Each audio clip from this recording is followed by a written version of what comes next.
गिलास मेरा जो है ना, मैं भर देता हूँ। मतलब जो है ना खाली हो जाए तो भरते रहना। हाँ हाँ, मैं भर देता हूँ। ठीक है रमेश जी? यही चला जाएगा अपने आप, है ना? तुम्हें जाना। हाँ, मैं भर स्टार्ट। नमस्कार, स्वागत करते हैं आज के ख़ास पॉडकास्ट में, जहां हम बात करेंगे धर्म पर, जहां हम बात करेंगे सनातन पर। और उसी पर बात करने के लिए हमारे साथ हैं गुरु रमेश रमन जी। तो चलिए कार्यक्रम की शुरुआत करते हैं और स्वागत करते हैं गुरु रमेश रमन जी का। नमस्कार गुरु जी, स्वागत करते हैं आपका जी। गुरु जी, सबसे पहले हमारे इस पॉडकास्ट का जो मेन टॉपिक है वो है धर्म जी। और आज हम बात कर रहे हैं सनातन धर्म पे जी। क्योंकि आप गुरु हैं, आपके पास बहुत से लोग आते हैं जो बहुत सी चीज़ों को जानने के लिए अपनी बहुत सी परेशानी लेकर आपके पास आते हैं। इसलिए मैं आपसे जानना चाहती हूँ, इवन हमारा ये पूरा भारत आपसे जानना चाहता है, हमारा देश आपसे जानना चाहता है कि आपके अकॉर्डिंग हिंदू धर्म या जो सनातन धर्म है उसका सही अर्थ क्या है? जो हम समझ रहे हैं वो है या कुछ और जिसको आप अपनी नज़र से देखते हैं?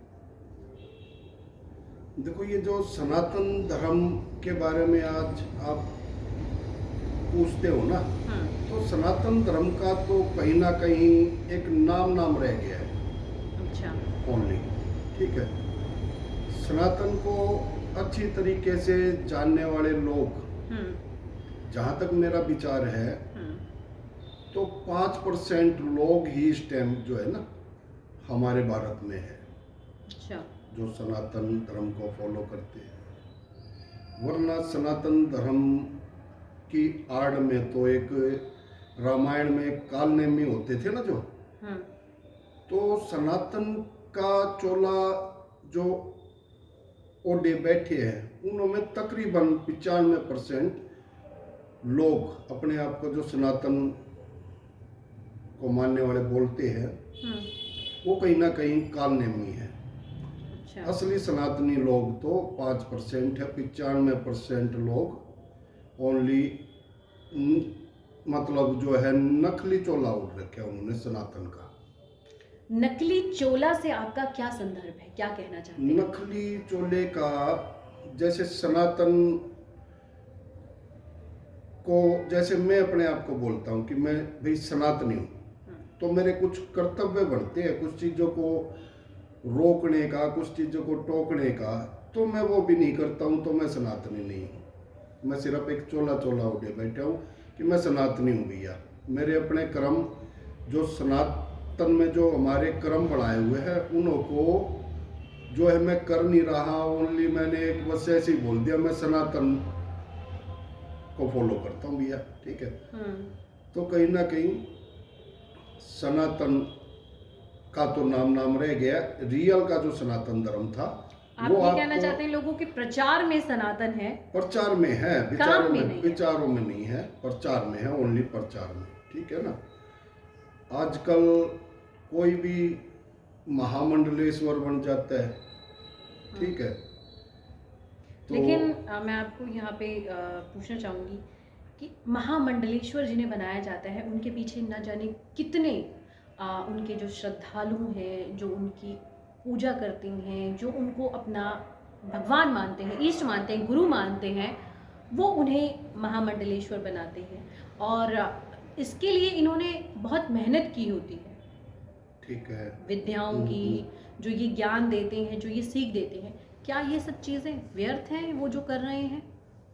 जैसे आज आप लगा के चलो एक नया चेहरा जिसको हम जानते नहीं, उसको भी महामंडलेश्वर बोल का खिताब दे देते हैं अखाड़े कि ये भी महामंडलेश्वर है और ये हमारे अखाड़े से, जूना अखाड़े से जुड़े हुए, ठीक है। कल तक उसका जूना अखाड़े से कोई भी ताल्लुक नहीं था, ठीक है, कोई संबंध नहीं था। एक किसी को भी, कोई भी आदमी एक नया चेहरा अपने आप को जूना अखाड़ा से मान के चलो जोड़ रहे हैं, तो कहीं ना कहीं जूना अखाड़े की शरण में, उसके जो संरक्षण में कुछ कार्य तो करना चाहिए ना। तो कई लोगों को मैंने देखा है, उन लोगों को मैं जानता भी हूँ, उन लोगों का कहीं ना कहीं इन अखाड़ों से कोई ताल्लुक नहीं था। आज के टाइम में जो है कोई भी कुछ कार्य करके एक अपने आप को फेस कर लेते हैं कि मैं तो इस उससे जुड़ा हुआ हूँ भैया, ठीक है। तो कहीं ना कहीं बहुत ज़्यादा घपला हमारे धर्म में, सनातन धर्म जो है, हमारा हिंदू धर्म जो हम बोलते हैं, उसमें बहुत सारा जो है ना गड़बड़ मामला चल रहा है। उसमें असली हिंदू विचारधारा जो है हमारी, उन लोगों का तो कहीं ना कहीं चेहरा ही नहीं शो हाईलाइट होता है। असली विचारधारा वाले लोग पॉलिटिक्स कौन हैं? जो है, पॉलिटिक्स जो लोग होते हैं, राजनीति के लोग होते हैं, अब हमारे जहाँ मंडलेश्वर जी है, कोई बीजेपी का फेवर करता है, कोई कांग्रेस का फेवर करता है, मानते हो ना इस चीज़ को। तो इन चीज़ों से महामंडलेश्वर को तो कुछ लेना देना तो वैसे नहीं चाहिए कि भैया किसके हम फेवर में, किसके गलत। तो जैसे अब सनातन में है, हम मान के चलो, जो सनातन का जो हम रक्षक है धर्म के, तो हमारे कुछ कर्तव्य बनते हैं, वो तो हम कर ही नहीं रहे। हमारे नाक के नीचे वही कार्य होने लग रहे हैं जो कि सनातन धर्म के विरुद्ध है, ठीक है। जो हमें सनातन धर्म में सिखलाया गया, जो बताया गया कि भाई इस तरीके से ये कर्म करने चाहिए, इससे हमारा सनातन धर्म की रक्षा बनी रहेगी, ठीक है। तो ये कहीं ना कहीं हमारे जो सनातन धर्म के जो सबसे बड़े, हम जो बोलते हैं कि सनातन धर्म, वही लोग उसको बोलते कुकत्थे, मतलब जो एक गलत काम, गलत कर्म, उसको अपने जो है संरक्षण में होते हुए देखते हैं और लोगों को बताते हैं कि ये मत करो, वो मत करो, ठीक है। तो कहीं ना कहीं मेरी जो विचारधारा है, सनातन धर्म का तो नाम रह गया, बाकी जो है कुछ रह नहीं गया सनातन धर्म का। देखा जाए तो 5% मैंने भी बोला था, तो 5% भी मुझे नहीं लगता है, ठीक है। और जो 5% है भी लोग, तो वो कुछ कर नहीं सकते, ठीक अच्छा, है। अभी आपने महामंडलेश्वर के लिए कहा कि बना दिए जाते हैं, आपके अकॉर्डिंग कौन है सही हकदार जिसको बनाना चाहिए, और उन्हें ना बना करके सिर्फ पॉलिटिक्स खेली जा रही है और किसी और को बनाया जा रहा है? देखो, उसका तो महामंडलेश्वर की लड़ाई में तो बहुत लोग होते हैं, ठीक है। तो इसमें भी कहीं ना कहीं पक्षपात होता है, किसी को अधूरा ज्ञान है, किसी को कोई कम समय से जुड़ा हुआ है, कोई अपने कर्तव्य से भाग्या हुआ है, ठीक है। किसी को एक लालसा है कि मैं ये गद्दी लूँगा। तो ये भी कहीं ना कहीं, यहाँ भी कहीं ना कहीं राजनीतिक चलती है। अच्छा, तो सनातन धर्म का तो फिलहाल तो नाम रह गया है। बाकी सनातन धर्म की आड़ लेके बहुत लोग सनातन धर्म के विरुद्ध कार्य करते हैं। अच्छा, अकॉर्डिंग टू आपके, मतलब अगर आपके अनुसार देखा जाए तो रियल सनातनी का धर्म क्या है, उसको क्या करना चाहिए अगर वो अपने आप को ये कहता है कि मैं सनातनी या हिंदू हूँ? देखो, सनातन धर्म का कहीं दिखावे का तो कोई काम रह नहीं जाता, ठीक है। जैसे आज हमें एक बड़ी गद्दी चाहिए, बड़े जो है हमारा नाम हो, ये कहीं ना कहीं जो है दिखावा, कहीं ना कहीं सनातन धर्म का तो बड़ा सरल जीवन होता है, इसमें कहीं ना कहीं दिखावे की जरूरत नहीं होती। उसकी एक अपनी आत्मा होती है कि कुछ कर्म जो बनाए हैं वही करे, एक सरल जीवन जिए और अपने जो धर्म है अपने धर्म पे बना रहे। तो उन का तो कहीं ना कहीं चेहरा नहीं आता, ना उनको कहीं ना कहीं तो हाईलाइट नहीं होने की जरूरत होती। सनातन धर्म को जो रियल में मानने वाले हैं उनको तो एक रक्षा करने की जरूरत होती है। कहीं सनातन धर्म के विरुद्ध कार्य होता है तो उसको रोके वो, ठीक है, अपना समूह बना के रोके कि भाई ये कार्य गलत है। पर आज के टाइम में तो फिर वही बात आ गई, हमारे सनातन धर्म के लोगों की जो है ये संरक्षण में हमारे सनातन धर्म के विरुद्ध कार्य हो रही है ना, जैसे गौ हत्याएं हो रही है, ठीक है। लेकिन कहा तो ये जा रहा है ना कि सनातन जो है वो गौ हत्या को रोक रहे हैं। सनातन धर्म कहीं ना कहीं गौ हत्या को रोकता है, तो आप आंकड़े ठाकर देखो कि सनातन धर्म को जो फॉलो करते हैं वो लोग कितने जुड़े हुए हैं उन गौ हत्या वाले लोगों से। आप ये लगा कि आंकड़े देख लो, सरकारी आंकड़े देखो, पता चलेगा आपको कि भाई कितने लोग सनातन धर्म से जुड़े हुए उसके है, वही एक गौ हत्या करवाते हैं। तो आप ये चीजें लगाओ तो कहाँ धर्म नाम का चीज कहाँ रह गई? वो तो एक आडंबर हो गया ना, दिखावा हो गया कि मैं सनातनी हूँ। अच्छा, अगर आपने भी सनातनी के बारे में कहा, तो सनातन धर्म का कलर से बहुत संबंध रहा है। ऑरेंज कलर, जो भगवा कलर कहा जाता है, संतरी। तो और हरे रंग की बात करें तो वो आपको पता है दूसरे धर्म को, हाँ, मुस्लिम धर्म को दिखाता है। तो सनातन का ऑरेंज कलर के साथ क्या संबंध आप समझते हैं? ऑरेंज कलर का तो ये तो एक अपनी विचारधारा है कि भाई ऑरेंज कलर हमने डाल लिया तो हम सनातनी हो गए, ठीक है। ये तो बाहर का पहनावा है, अंदर के पहनावे को ठीक करो, सनातनी उसको बनाओ, ठीक है ना। नहीं तो सनातन में तो हमारे में तो ऐसा कुछ नहीं है कि भाई सनातन धर्म में सिर्फ गैरवाई कलर का हम कपड़ा धारण करें। मैं भी सनातन नहीं, लेकिन बड़े बड़े जो हम पंडित की बात, वो जो योगी जो साधु होते हैं वो हमेशा ऑरेंज कलर ही पहनते हैं। ये एक विचारधारा है, कलर का कोई महत्व नहीं है। सनातन धर्म से कोई रिलेशन कलर ना ना ना ना कलर तो जो है, फिर जो सनातन धर्म में जितने देवी देवता आते हैं वो क्या ऑरेंज कलर डालते हैं? तरह तरह के कलर डालते हैं, वो लाल कलर भी डालते हैं, पीला कलर भी डालते हैं, और भी कलर डालते हैं, ठीक है, वाइट भी डालते हैं। तो तरह तरह के कलर भी डालते हैं। देवी देवताओं को भी पोशाकें आप देखते हो तरह तरह की, उसमें ब्लू कलर भी होता है, ब्लैक भी होता है, बहुत सारे कलर होते हैं। सनातन धर्म में जिन देवी देवताओं को पूजा की जाती है, तो उन देवताओं को ही कलर अगर हम अलग अलग पहना रहे हैं तो हम क्यों नहीं धारण कर सकते उस कलर को?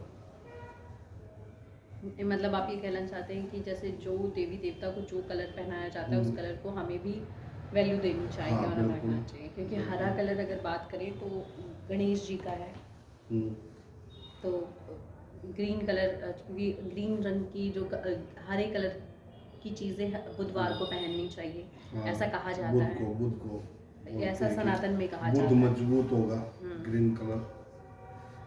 तो कलर का तो कहीं ना कहीं हमारे जो है ना तरंगों पे असर पड़ता है। अच्छा, अब हम आते हैं पूजा पाठ पे। पूजा पाठ बहुत इम्पॉर्टेंट चीज़ माना जाता है हिंदू धर्म में। तो आपके अकॉर्डिंग कौन सी पूजा होनी चाहिए? क्योंकि हिंदू धर्म में ये कहा जाता है कि आप सुबह उठिए, ब्रह्म मुहूर्त में उठकर स्नान आदि करके अपना मंदिर जाइए, पूजा कीजिए, जल चढ़ाइए, तो वो एक सही सनातन हिंदू धर्म को फॉलो कर रहा है। तो आपके अकॉर्डिंग क्या यही चीज़ है या इसका कुछ और मतलब आप पूजा पाठ से इसका कोई वो नहीं होता। इससे तो हमें एक नई ऊर्जा हमारे जीवन को मिलती है, ठीक है, हमारे जीवन की रक्षा होती है। सुबह सुबह ब्रह्म मुहूर्त जैसे बोलते हैं, मुहूर्त होता ही क्या है, सिर्फ मुझे ये बता दो। सुबह का 4 बजे जो होता है वो बहुत सही मुहूर्त माना जाता है। तो 4 बजे का मुहूर्त तो देखो, रियल में तो मुहूर्त एक कहते हैं ये शुभ मुहूर्त या शुभ मुहूर्त। मुहूर्त तो बहुत सारे ब्राह्मण लोग, जो हमारे जो पंडित लोग होते हैं, बड़े लोगों के मुहूर्त निकाले, देवी देवताओं के भी मुहूर्त के हिसाब से जो है ना शादियाँ हुई, ठीक है। तो उन लोगों का भी जीवन कहीं ना कहीं डगमगा के रहा है। तो मुहूर्त का क्या हो गया, शुभ मुहूर्त? लेकिन वो तो कर्मों की सजा होती है ना, आपके पूर्व कर्मों की सजा है, तो आपको वो भुगतनी होती है। कर्मों की सजा, तो फिर हम मुहूर्त को क्यों महत्व देते, क्यों हम मुहूर्त सदवाए, जब कर्म ही हमने करने हैं। कर्म ही सब कुछ हमारे जीवन को चेंज करता है, कर्मों से ही हमारा जीवन चलता है। तो फिर मुहूर्त किस चीज़ का हम ये कुंडली मिलान क्यों करते हैं कि भाई ये कुंडली मिलाओ, ठीक है। कोई मांगलिक दोष है, मंगल कितनी पता नहीं लाखों अरबों किलोमीटर दूर है, ठीक है, मंगल बैठ गया जी, ठीक है ना। तो कहीं ना कहीं जो है दोस्त का भी ये प्रभाव जीवन पे मेरे हिसाब से ना, ये जो एक डर है इसका भी, कि भी आपको मांगलिक दोष है, आपको शनि की ढैया चल रही है, अभी ये चल रहा है वो चल रहा है, ठीक है। तो ये सब प्रकार के जो चीजें हैं, ये मेरे हिसाब से तो आपने भी बोला कर्म, तो फिर मुहूर्त मत निकलवाओ, किसी से भी मुहूर्त मत निकलवाओ, कर्म को फॉलो करो, कोई पूजा पाठ मत करो।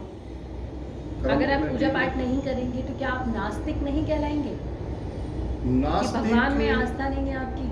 नहीं, नास्तिक अच्छा है आज के टाइम में। पहले हवन पूजा करते थे, ये काल्पनिक है शायद बहुत सारी चीजें। एक वो आता था आधी हकीकत आधा फसाना, जैसे बोलते हैं ना, आधी हकीकत आधा फसाना, ठीक है। तो ये शास्त्र में भी कहीं ना कहीं, ठीक है, आधी हकीकत है आधा फसाना है, ठीक है। तो कहीं ना कहीं पूरा शास्त्र आज तक किसी ने नहीं पढ़ा, और शास्त्रों के साथ तो छेड़खानी भी की गई है। शास्त्रों के तो जो शब्द है, ठीक है, उन्हों को भी लोग कोई कुछ बता देता है, कोई कुछ उसका कुछ बता देता है कि इसका तो ये मतलब होता है, इसका ये मतलब होता है। कहीं ना कहीं शास्त्र भी मेरे हिसाब से, तो मैं कभी शास्त्र नहीं पढ़ता, मेरे पास भी बहुत लोग आते हैं, ठीक है, मैंने कभी शास्त्र नहीं पढ़ा अपना, तो ठीक है। बिना शास्त्र पढ़े आप जो आप अपना दरबार लगाते हैं उसमें कैसे लोगों को समझाते हैं? क्योंकि आपको भी तो गाइड करने के लिए कोई चीज चलती है ना। नहीं, एनर्जी है, एनर्जी है हमारे पास जो है, हमें शास्त्र की जरूरत नहीं होती। किस भगवान ने शास्त्र पढ़े थे?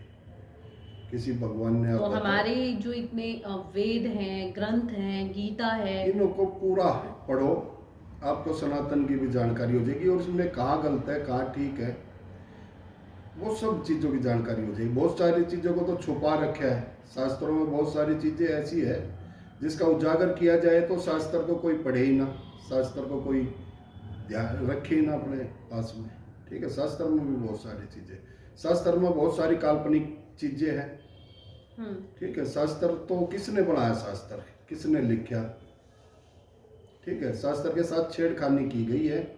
रियल तो आप ये कहना चाहते हैं एक्चुअल में जो शास्त्र है हमारा, वो लोगों ने पढ़ा ही नहीं है। किसको कंटेक्स्ट याद है, और कौन शास्त्र को कौन पूरा बता सकता है? आज तक कितने कथावाचक है, पूरा शास्त्र बताओ, उसका अर्थ बताओ हिंदी के अंदर। संस्कृत क्या पता मुझे ना आती हो, क्या पता ढोल तबले पे मैंने कुछ भी जो है सुना दिया हो।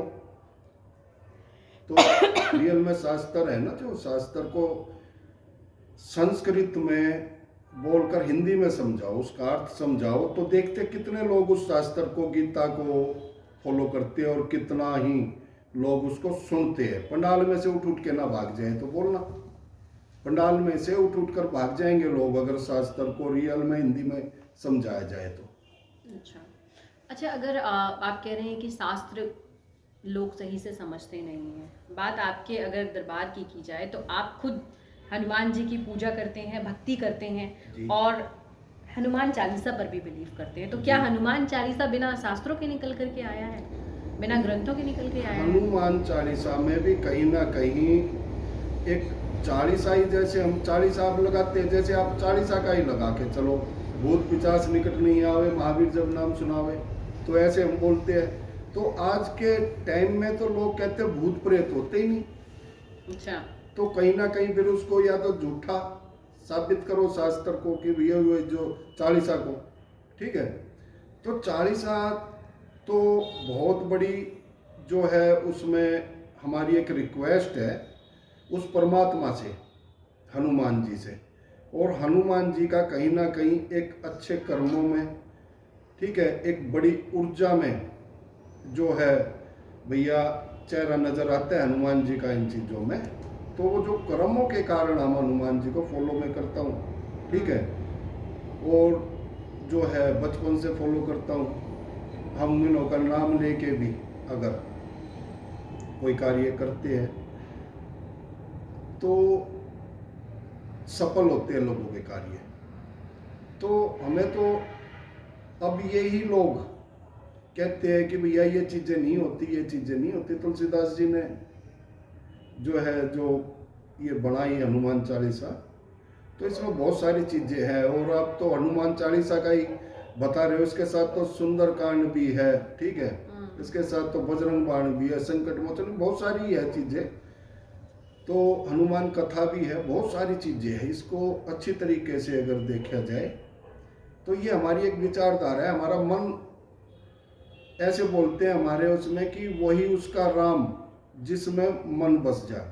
तो हमारा मन बचा हुआ है इनों में, इनों के कार्य देख के इनों से हम आकर्षित हैं, हनुमान जी से, ठीक है। जितने ये देवी देवता हैं ये सच में है ना? देवी देवता 33 करोड़ देवी देवताओं का उल्लेख किया हुआ है हिंदू धर्म में, तो क्या ये सभी देवी देवता हैं? 33 करोड़ देवी देवता, एक देवता को भी देख सकते हो आप साक्षात? नहीं, देख तो कोई नहीं सकता। कौन देख सकता है? देख तो किसी भी धर्म में कोई नहीं देख सकता अपने किसने भगवान देखा? किसने बताया कि 33 करोड़ देवी देवता है? हमारी भारत की जनसंख्या कितनी है अभी? 150 करोड़। अच्छा, तो 150 करोड़। आज से कुछ साल पहले लगा के चलो, 50 साल पहले कितनी होगी? उससे 50 साल पहले कितनी होगी? तो सारे देवता ही थे क्या? आप ये बताओ। और ये देवता आए कहाँ से, ये बताओ मुझे आप। तो इसका मतलब सारे जो जितने लोग हैं वो देवी देवता ही हैं। हाँ, तो अब आप लगा के चलो, एक मैं देख रहे थे, एक वो जो टीवी के अंदर दिखा रहे थे कि भैया आपका पितर अलग, आपका पितर। हमारी उत्पत्ति कहाँ से हुई इंसान की, माँ बाप ये से। बता। नहीं, माँ बाप की कहाँ से हुई है? जब इस पृथ्वी का सृजन हुआ था उस समय पे हम जाहिर सी बात है कि इंसान नहीं थे, मनमानुस थे। फिर धीरे धीरे हम इंसान बने। तो जब पृथ्वी बिल्कुल आग का गोला थी, उस समय कहा जाता है कि उस समय हमारे पृथ्वी का सृजन हुआ था। पानी हमारे पृथ्वी पर आया तो हमने देखा कि जो जल से संबंधित जानवर हैं उनकी उत्पत्ति हुई। फिर डायनासोर्स आए। फिर उसके बाद ये जो हम बनमानुस देखते हैं, जो जिनसे हमारा निर्माण हुआ है, ये लोग आए, इन्होंने धीरे धीरे अपने आप को ठीक करना शुरू किया और इंसान की वेशभूषा में आए। देखो मैं बताता हूँ ज्योति जी, ब्रह्मांड पे बहुत कुछ चीज़ें हैं। आप और हम वैज्ञानिक कहीं तक हमारी तो पहुँच भी नहीं है वहाँ तक। इस ब्रह्मांड पे बहुत सारे रहस्यमय जीवन है। ये रहस्यमय एक गोला है, ये पृथ्वी, इसमें बहुत सारी चीज़ें हैं। इसको समझना किसी के बस की बात नहीं है, मनुष्य के बस की बात। और जैसे हम बोलते हैं आत्मा ही परमात्मा, तो हम ही आत्मा है, हम ही परमात्मा है, देखा जाए तो, ठीक है। तो हमारी, जैसे बोलते हैं जी, ब्रह्मा से पैदा हुए। कौन हुए ब्रह्मा से पैदा? आप बताओ चलो। हम किसकी संतान है? ब्रह्मा की संतान है। अगर हम ग्रंथ की बात करें तो हमें भगवान ने सृजन किया है। सप्त ऋषि हुआ करते थे, उनसे हमारी उत्पत्ति हुई है। तो और अगर साइंस की तरफ जाएं तो है, आप एक बात बताओ, ऋषि जो आप बोलते हो सतयुग में ऋषियों ने क्या पाप कर्म नहीं किए? चलो बताओ आप मुझे कि भैया को बहुत सारे ऋषि ऐसे भी थे जो पाप कर्म में थे, जिन्होंने छल से कुछ गलत भी किया है, या नहीं थे? आप बताओ चलो। थे, ठीक है। भगवान तो पे भी है कि भगवानों ने भी किया। हाँ, इंद्रदेव के लिए कहा जाता है और भी कई लोगों के लिए कि इन्होंने छल से गलत किया है। हमारी उत्पत्ति ब्रह्मा जी से हुई, तो ब्रह्मा जी को तो बड़ी अलग नजर से देखा जाता है। ब्रह्मा जी को तो आप और हम अलग कैसे हुए? कोई भी जैसे एक जात पात बना दी जैसे, तो एक कुल हमारा वहां से चले ब्रह्मा जी से, ठीक है। उससे कुल बढ़ता चले गया, बढ़ता चले गया, बढ़ता चले गया, ऐसे, ठीक है ना। तो हमारा कुछ भी अलग नहीं है किसी का भी, या है अलग? आप बताओ चलो। नहीं, ठीक है। तो बहुत सारी चीजें हैं। रियल में तो मैं आपको बताऊं, रियल में तो बहुत सारा गड़बड़ घोटाला है। रियल में तो हमारे पूरा जीवन लग जाएगा, पूरा जीवन इसी में लगा देता है आदमी, चाहे वो कोई सनातन धर्म का हुआ या कोई कोई किसी भी धर्म का हुआ वो एक नाम कमाने में ही लगा देता है। सनातन का मतलब ये नहीं कि मैं नाम कमाऊं। सनातन के अपने कर्तव्य होते हैं, जीवन में जोड़ने पड़ते हैं उसको। वो अपना जीवन उसी में लगाए, फॉलो करे उन कर्मों को, पाप कर्म से बचे। ठीक है, तो वो धर्म सबसे बढ़िया है। नहीं तो कोई किसी भी प्रकार का धर्म जो है मेरे हिसाब से तो कर्मों का, इंसानियत का धर्म ठीक है, दया का धर्म बढ़िया है। और बाकी धर्मों को तो मैं देखता हूँ बुरे होते हैं बहुत सारे काम। सिर्फ इंसानियत का धर्म जो है वो फॉलो करना चाहिए और वो सभी को करना चाहिए। दया और इंसानियत दया और वो हमें धर्म। सबके प्रति रखना चाहिए। हाँ, दया धर्म का तो यही है, दया किसी के प्रति। अच्छा, हमने देखा है कि बात करते हैं दया की, तो दया पर आता है शाकाहारी और मांसाहारी। सनातन धर्म में शाकाहारी होना बहुत ज़रूरी है, क्योंकि किसी जीव की हत्या करके खाना सही नहीं माना जाता। लेकिन ऐसा हो नहीं रहा है। इवन कई जो लोग हैं, जैसे ब्राह्मणों में कहा जाता है कि नॉनवेज खाना पाप है, इससे भगवान नाराज़ हो जाएंगे। तो क्या आपको भी लगता है, क्योंकि हमने आपके दरबार में भी देखा है कि मांस मदिरा खाकर और पीकर मंदिर में आना अलाउ नहीं है, तो क्या आप भी मांस मदिरा का विरोध करते हैं और आपको लगता है कि वो हिंदू नहीं है जो मांस खाता है और मदिरा पीता है? देखो, ये तो एक हमारी जो इंद्रियां है ना उस पर प्रभाव डालता है मांस और मदिरा। जैसे शराब वगैरह हो गई, जिसको दारू बोलते हैं, विस्की वगैरह, ये हमारी इंद्रियों को कहीं ना कहीं इनबैलेंस करता है। ठीक है, और मांस जो है वो भी हमारी इंद्रियों को कहीं ना कहीं बल देने का भी काम करता है और इनबैलेंस भी करता है।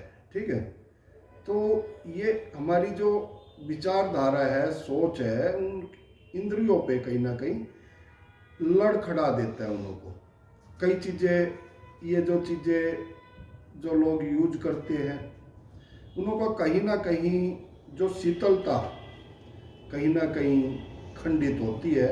हमारी जो शीतलता विचारधारा है ना, जो शुद्ध विचारधारा है, हमारी वो जो शुद्ध विचारधारा को ये चीज़ें हानि पहुंचाती है। जैसे हमारी विचारधारा एक अच्छी है, ठीक है, शीतलता है हमारी विचार में, ठीक है, शांति है, उसको कहीं ना कहीं ये थोड़ा सा वो कर देती है, जो है बल देती है बुरी, उसको शीतलता को वो कर देती है।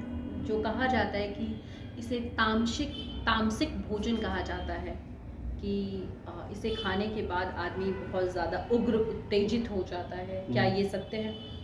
देखो, रियल में तो उग्र होना, जैसे अभी मैंने यही बोला ना कि जो शीतलता खत्म हो जाती है। ठीक है, जो वैज्ञानिक है, जो साइंटिस्ट है, इन्होंने ये जो दारू है ये क्या है, मेडिसिन तो है ही है, मेडिसिन है। बड़े बड़े लोग इसका सेवन करते हैं, बड़े बड़े जो अच्छे, जो जैसे लगा के चलो बड़ी विचारधारा के लोग इसका सेवन करते हैं, पर इसका इस्तेमाल करने का तरीका गलत है। लोग बाग जो है गलत तरीके से किसी भी चीज़ को इस्तेमाल करेंगे तो नुकसान पहुंचाएगी, चाहे वो घी हुआ, शहद हुआ, कोई भी चीज़ हुई, गलत ओवर तो सारी चीज़ें गलत है। रही बात हमारे सनातन में जीव हत्या की, तो सबसे पहले हमें अपने आप को सुधारने की जरूरत है। हमारे शक्ति पीठ जो है उन पे भी बलि होती है, जीव हत्या पशुवध होता है, तो वहाँ क्यों नहीं सनातन धर्म हमारा बोलता है? आप मुझे ये बताओ। तो इसलिए मैंने बोला कि सनातन धर्म का नाम रह गया। वहाँ भी वही लोग जो आप कह रहे थे ना, सनातन गेरवा जो बस्तर है उसको बड़ा जो है भैया जरूरी है, तो गेरवा बस्तर धारण करके हम तो पशुवध कर रहे हैं, पशु की बलि दे रहे हैं। देते नहीं क्या हम जो है, कलकत्ता चले जाओ, कलकत्ता जो है हमारे वही बस्तर है, माँ कामाख्या पे चले जाओ, हमारे वही बस्तर है। ठीक है, कालखा जी चले जाओ, बहुत सारे हमारे ऐसे शक्तिपीठ है जो सनातन धर्म में जितने देवी देवता आते हैं उन देवी देवताओं को बलि प्रथा सभी उन शक्तिपीठों पे जो सनातन धर्म से जो जुड़ी हुई है ना, जो ऊर्जाएं, तो सनातन धर्म के जो देवी देवता है उनों के आगे ही बलि प्रथा करते हैं। तो वो भी ये कहते हैं कि हम सनातनी है, मछली, बकरा, ठीक है, बहुत सारी चीजें काटते हैं, मैं नाम नहीं लेना चाहूंगा, तरह तरह के जीव हत्या होती है। तो सनातन की हमें जीव हत्या की रक्षा करनी है, तो सबसे पहले इन मंदिरों को जीव हत्या बंद करवा दे। तो जब सबसे आगे हम पाएंगे अपना झंडा लेके यहाँ बांध लूंगा ऊपर, ठीक है, सबसे आगे हम सनातन धर्म का प्रचार भी करेंगे और जो सनातन धर्म से जुड़े हुए कर्म है। अब हम अकेले क्या कर सकते हैं? अभी मैंने बताया कि 5% लोग हैं सनातन धर्म को मानने वाले, तो हमारी 5 लोगों की कहाँ चलेगी ये बताओ मुझे आप? नहीं चलेगी ना जी। अच्छा, एक सवाल मेरा आपके इसी, क्योंकि आपने कई देवी देवताओं के नाम बताए जहाँ पे मांस चढ़ाया जाता है, तो आपने माँ कामाख्या की जो है वहाँ पे शिक्षा भी लिया है। माँ कामाख्या मेरा मंदिर, गुरुधाम है कामाख्या। जी, आपका गुरुधाम भी है, वहाँ पर भी नॉनवेज चढ़ाया जाता है, ठीक है, बलि दी जाती है। दी जाती है। तो ये जो बलि प्रथा है ये क्यों है हिंदू धर्म में कि देवी को एक बलि देकर के ही इम्प्रेस किया जा सकता है? बलि देखो, जैसे आप अभी लगा के चलो, जैसे कलकत्ता पहुंचते हैं हम, कलकत्ता, ठीक है, हमारा जैसे काली घाट मंदिर है, तो उसमें आप देखोगे तो मंदिर के अंदर जो हमारा मंदिर है रियल में, जो जहाँ माता विराजमान है, वहां तक तो हम अंडा भी नहीं ले जा सकते उसके अंदर। अच्छा। नहीं, अंडा भी नहीं ले जा सकते उसमें। अगर कोई अंडा भी ले जाए तो मुझे बताओ कि भैया कि यहाँ तो ये होता है, बाहर मंदिर से बाहर, मंदिर का जो प्रांगण है, प्रांगण, उसके बाहर तो आदमी कुछ भी कर सकता है। तो माता की जीभ है इतनी लंबी है जी, सोने की जो है, तो उसमें सिर्फ ओनली हमारा पान पेड़ा का भोग लगता है। माँ कामाख्या के मंदिर में, काली माता मंदिर में, काली ठीक माता है। मंदिर में। रही बात जो अपनी हमारी माता है कामाख्या, वहाँ का जो खान पान है ना, जैसे हम खान पान, अब देखा होगा कि लोग कोई भी चीज़ खाते तो पहले वो किसी को याद करके, अब जैसे हमारे एक स्थान की माता हो गई कामाख्या, और हमारा खान पान है वहाँ पे तामसिक, तो हम उस तामसिक को ही भोग दे रहे हैं वहाँ पे, क्योंकि हमें तो माता ये है, हमारे पास तो खाने का ये लो, तुम भी खाओ, आप भी खाओ, ठीक है ना। अच्छा। तो वहाँ बाकी रियल में माता तो खुद दुष्टों का नाश करने वाली है, ठीक है, कोई भी बलि प्रथा माता कबूल नहीं करती है। ये आदमी के अपने भाव है कि भैया मैंने बकरा काट दूँ तो मेरा ये कार्य हो जाएगा, वो खुद खुश हो सकता है, माता उससे कोई खुश नहीं होती। मेरा जीवन में भी 53वें साल में लग चुका हूँ, तो मैं बलि प्रथा के लोगों में मैंने अपना जीवन गुजारा है, ठीक है, कि भाई बलि प्रथा में मैंने अपने आप को बचा के रखा हमेशा। तो अब आप लगा लो कितना बड़ा त्याग किया होगा मैंने। आपने कभी किसी बलि को प्रोत्साहित नहीं किया, इवन खुद भी नहीं किया कभी? नहीं, किसी बलि नहीं, मैं कभी देख नहीं सकता किसी बलि को होते हुए, ठीक है। मेरा जीवन ही बलि प्रथा के लोगों में गुजरे है अभी तक, और अभी भी तकरीबन मेरे से जुड़े हुए जो लोग हैं ना, सारे बलि प्रथा वाले लोग हैं। वो मेरे से तरसते हैं लोग कि भैया हम जो आप करते हो वो काम सारे हो जाते हैं, जो हम करते हैं हमारे तो कोई काम नहीं, हम अभी भी जीवन में परेशान है, दुखी है। मतलब आप ये कहना चाहते हैं कि आप बिना किसी की बलि दिए, बिना कोई पशु हत्या किए, आप लोगों के काम करते हैं और वो काम हो भी जाता है, जबकि कहा यह जाता है कि जिन्होंने इनकी शिक्षा ली है अगर वो इस तरह की बलि दें तो काम होता है। अब लगा के चलो, हमारे कुछ जो स्थान के देवी देवता है ना, वहाँ भी बलि होती है, जैसे गुड़गांवा लगा लो। गुड़गांवा, आप एक बात बताओ, जो बलि प्रथा के जो लोग हैं वो तो जन्मदिन भी अपना बनाते हैं ना, कि हमारा जन्मदिन है, तो वो जीव हत्या करते हैं। वो कहते हैं भैया इनवाइट भी किसी को करते हैं चिकन मेरे को भी इनवाइट करते हैं लोग, मेरे को इनवाइट करते हैं, कहते हैं जी आज हमारा जन्मदिन है और आपको आना है। मैंने कहा भैया क्या बना रहे हो? बोले जी वो ऐसे है काली माता, वो हमारा जन्मदिन है और हमने तो काली माता का ना और गुड़गांव में वाली का वो काट दिया जी, बकरा काट दिया, बकरे की दावत है जी। अरे भैया तेरा जन्मदिन बकरे का मरण दिन है। हाँ। तो जो है ये तो माता इस चीज से इम्प्रेस होगी? नहीं, देखो गुड़गावा जाकर देखो कितना बुरा हाल है। बच्चे छोटे छोटे जो सुअर के बच्चे होते हैं, मुर्गे होते हैं, ठीक है, इनको ऐसे चौराहे पे ऐसे काट के फेंक दिया जाता है। इन्होंने क्या गुनाह किया है ये बताओ मुझे। एक बोल नहीं सकते, अपना बचाव नहीं कर सकते, ठीक है, आप उन्हें आप जबरदस्ती पकड़ के काट रहे हो। जबरदस्ती करके काट रहे हो। तो सनातन धर्म यहाँ क्यों नहीं बोलता है मुझे ये बताओ। गौ हत्या, सनातन धर्म हम बोलते हैं गौ हत्या नहीं होने देंगे, नहीं होने देंगे। हमारे संरक्षण में सबसे बड़ी गौ हत्या, सबसे बड़े हत्या चलती है, ये जो होती है ना इसकी जो कटिंग जो होते हैं, ये स्लॉटर हाउस, ये हमारे सनातन धर्म के लोगों के संरक्षण में चलते हैं। आप सरकारी आंकड़े भी उठा के देख लो, उसमें भी आपको पता चलेगा कि भाई हमारा सनातन धर्म अब सिर्फ नाम का रह गया। सनातन धर्म की नींव थोथी हो चुकी, पूरी गिर चुकी है।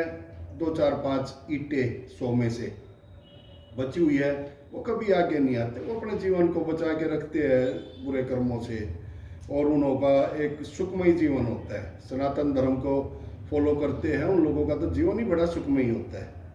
अच्छा, ठीक है, वो लोग इन बहुत सारी चीज़ों से दूर रहते हैं कि भैया हमारे कहीं नाम हो इन चीज़ों में, वो अपना फॉलो करते हैं।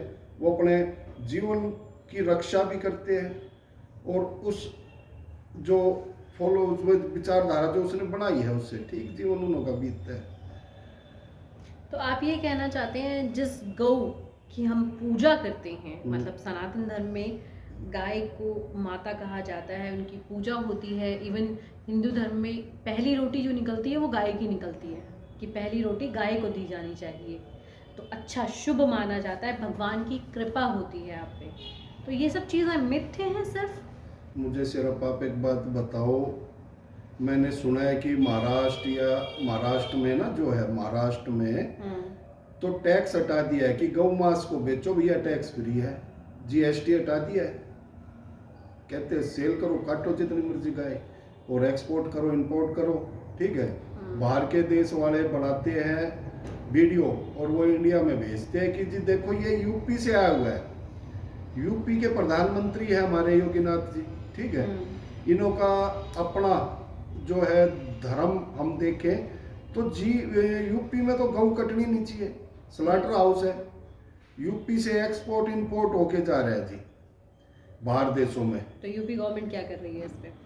यही तो मैं कह रहा हूँ ना कि जो है सनातन धर्म एक पाखंड नाम रह गया, बाकी विचारधारा खत्म हो चुकी है। ये बहुत बड़ा सवाल है एक तरीके से गवर्नमेंट से, कि जो गवर्नमेंट सिर्फ इस बेस पर बनी थी कि योगी आदित्यनाथ जो सीएम है वो हिंदू धर्म की रक्षा, गौ हत्या जो बहुत ज़्यादा हो रही है उसको बचाएंगे, उस पर रोक लगेगा, लेकिन वो चीज़ें नहीं रुक रही हैं। अब जैसे हमारे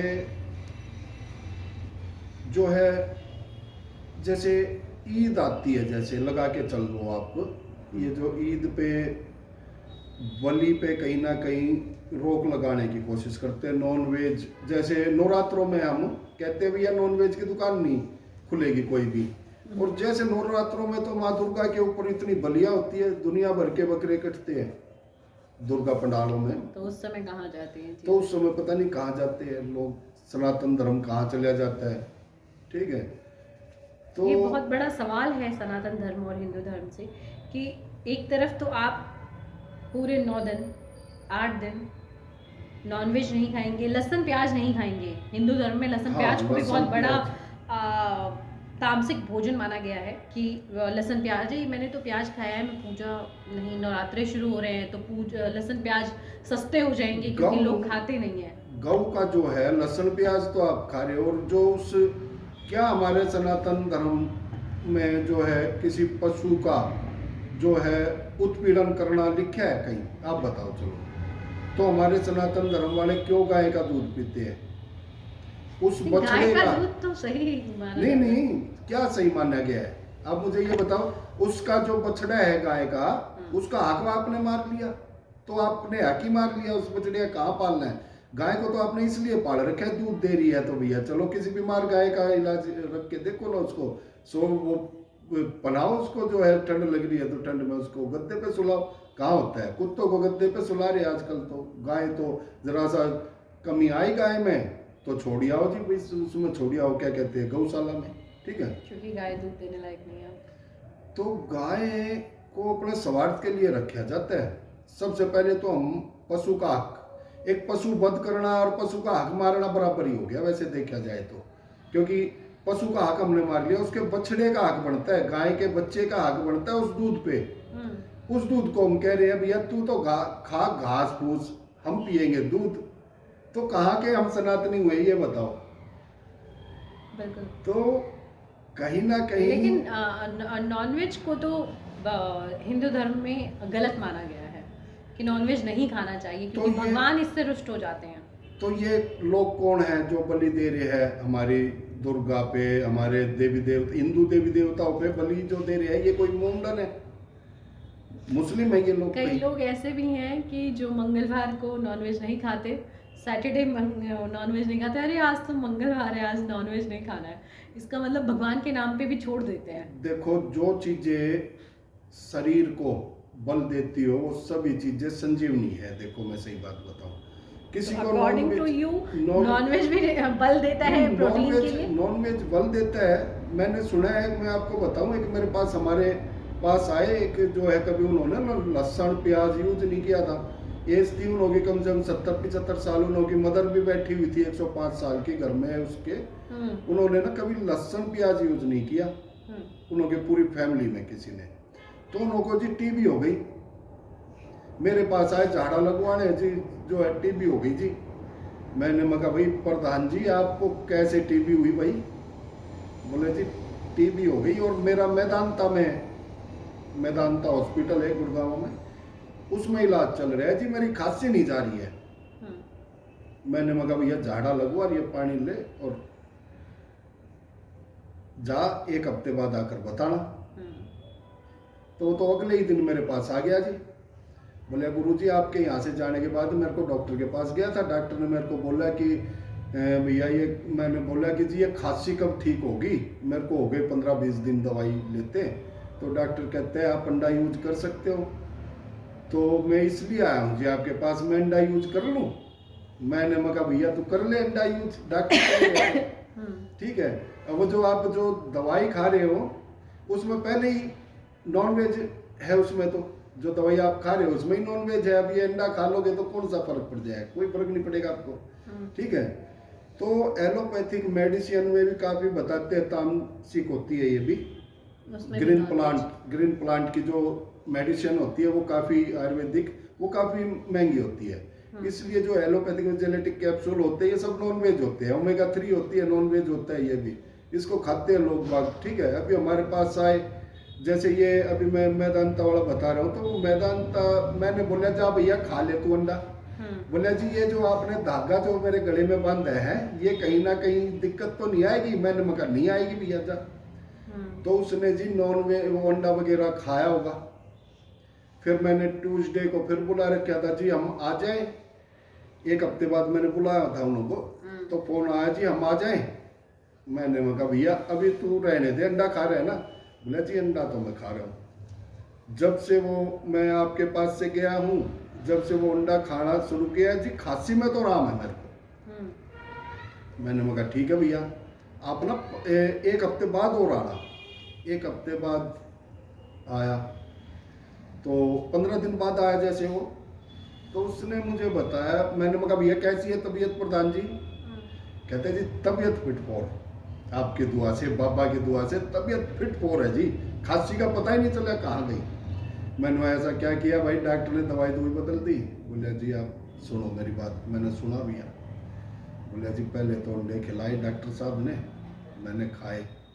फिर वो कहते हैं जी और जल्दी, मैंने डॉक्टर से पूछा कि कितनी जल्दी मैं ठीक हो जाऊंगा, तो कहते हैं नॉन वेज खा सकते हैं। तो जी मैंने फिर एक बुक खरीद ली और एक जो है ना उसमें से बना सिखाता हूँ मैं अपने जो नौकर है ना, उसको कहता हूँ कि ऐसे बना भैया इसको। अच्छा। तो बोले जी पहले तो मैंने वो किया, किसी गली मोहल्ले के आदमी से मैंने वो बनवाया नॉन वेज, और उसका मैंने ना सूप ले लिया। तो जी मैं अब लेना शुरू कर दिया जी ये नॉन वेज भी। मैंने कहा अब, बोले जी अब मैंने वो एक किताब खरीदी है, उसमें रेसिपी लिख रखी है कि नॉन वेज को ऐसे बनाना है वैसे बनाना है। तो मैंने जी एक जो हमारे जो रसोईया थे ना, उनके भाई को बुला रखा है असम से कहीं से, तो वो बनाता है जी। मैं उसको बताता रहता हूँ ऐसे बनाया, इतना डाल, ये डाल, वो डाल, तो वो बनाता है जी। अब मैं तो देखो जीने के लिए तो खाऊंगा, तो जीने के लिए उसने जी नॉन वेज खाया, तो उसके लिए तो अमृत हो गया ना। तो भगवान वहाँ उन्हें पाप नहीं लगाएंगे जो जिन्होंने इतने साल से नहीं खाया? भगवान है कौन? कौन है भगवान बताओ? जैसा हम पढ़ते आ रहे हैं, किसको मानते हो आप? भगवान का नाम बताओ, चलो बताओ नाम भगवान का कौन? महादेव है। महादेव मृगशाला पे बैठे हुए खुद। विष्णु जी हैं। मृगशाला, फिर वो भी तो जीव को सता रहे हैं ना, शेषनाग के ऊपर बैठे हुए या नहीं बैठे हुए? तो कहीं ना कहीं अब हमारे गणेश जी है चूहे पे बैठे हुए भैया, हैं? हमारी माता है शेर पे बैठी हुई है। अब कुदरती एक चीज लगा के चलो, प्रकृति के हिसाब से लगा के चलो, कुदरत के हिसाब से लगा के चलो। जैसे किसी को ना भगवान ने, उस परमात्मा ने, जो भी जिसका भी आप नाम जानते हो उसी का ही नाम लेते हैं हम भी। एक ये दांत होते हैं यहाँ पे ऐसे नीचे, ऐसे यहाँ भी एक दांत, दो दांत नीचे, दो दांत ऊपर। अगर ये दो दांत किसी के, ये चार दांत अगर किसी को है ना, तो वो मांसाहारी है। और जिसके ये नहीं है ना, नेस बोलते हैं इसको, ये नहीं है तो वो शाकाहारी है। अभी गाय कभी मांस नहीं खाएगी, गाय क्या खा नहीं सकती? गाय कभी मांस नहीं खाएगी, बकरी कभी मांस नहीं खाएगी। जिसको ये चीजें नहीं है ना, वो कुदरती हमारे भी नहीं है, हमारे भी नहीं है ये चीजें, पर हम खाते हैं। देखो हमारा तो, हमने तो फॉलो ही नहीं किया ना। एक जानवर, पशु एक उसको ना फॉलो कर रहे हैं कि भाई मेरे ये दांत नहीं है, मैं नहीं खाऊंगा, ठीक है। तो जिस पशु के कुदरती बात है ये, तो ये चीजें नहीं है, वो मांस नहीं खाएगा कभी भी, ठीक है। तो अगर आप गाय को, वैसे तो दिया नहीं जाता, लेकिन क्या कहा जाता है कि जो चीज़ें जिसको मिल रही होती हैं वो खाता है। अगर आप गाय को नॉनवेज देंगे तो गाय कभी नहीं खाएगी? नहीं खाएगी, गाय नहीं खाएगी कभी भी। बकरी नहीं खाएगी? बकरी नहीं खाएगी, क्योंकि उन के वो है ही नहीं दांत। जो मांसाहारी जो लोग हैं ना, वो भगवान ने अलग चीजें, उनका एक दांत अलग बना दिए कि भैया ये दांत आपको दे रहा हूँ मैं, इससे नॉनवेज खाओ। ज्यादा पहने होते हैं वो दो चार दांत अलग से लगा दिए मांसाहारी लोगों, मांसाहारी जीव जो है ना, उसके जो है चार दांत अलग से लगा के हैं, और वो खाते हैं मांस।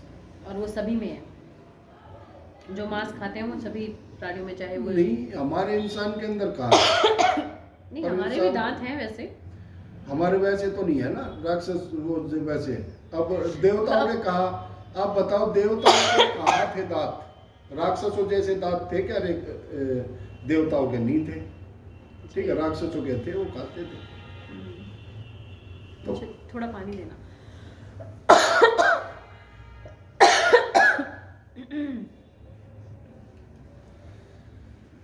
तो ये तामसिक जो चीजें है, जीवन को जो भी चीजें बल देती है वही अमृत, तो मतलब उसको लगा लो आप संजीवनी बूटी, तो जीवन को मतलब जो है बल देने वाली सभी चीजें, चाहे वो अच्छी है बुरी है। अब ये जड़ियाँ हम खाते हैं, ये क्या है? ये भी तो घास फूस है।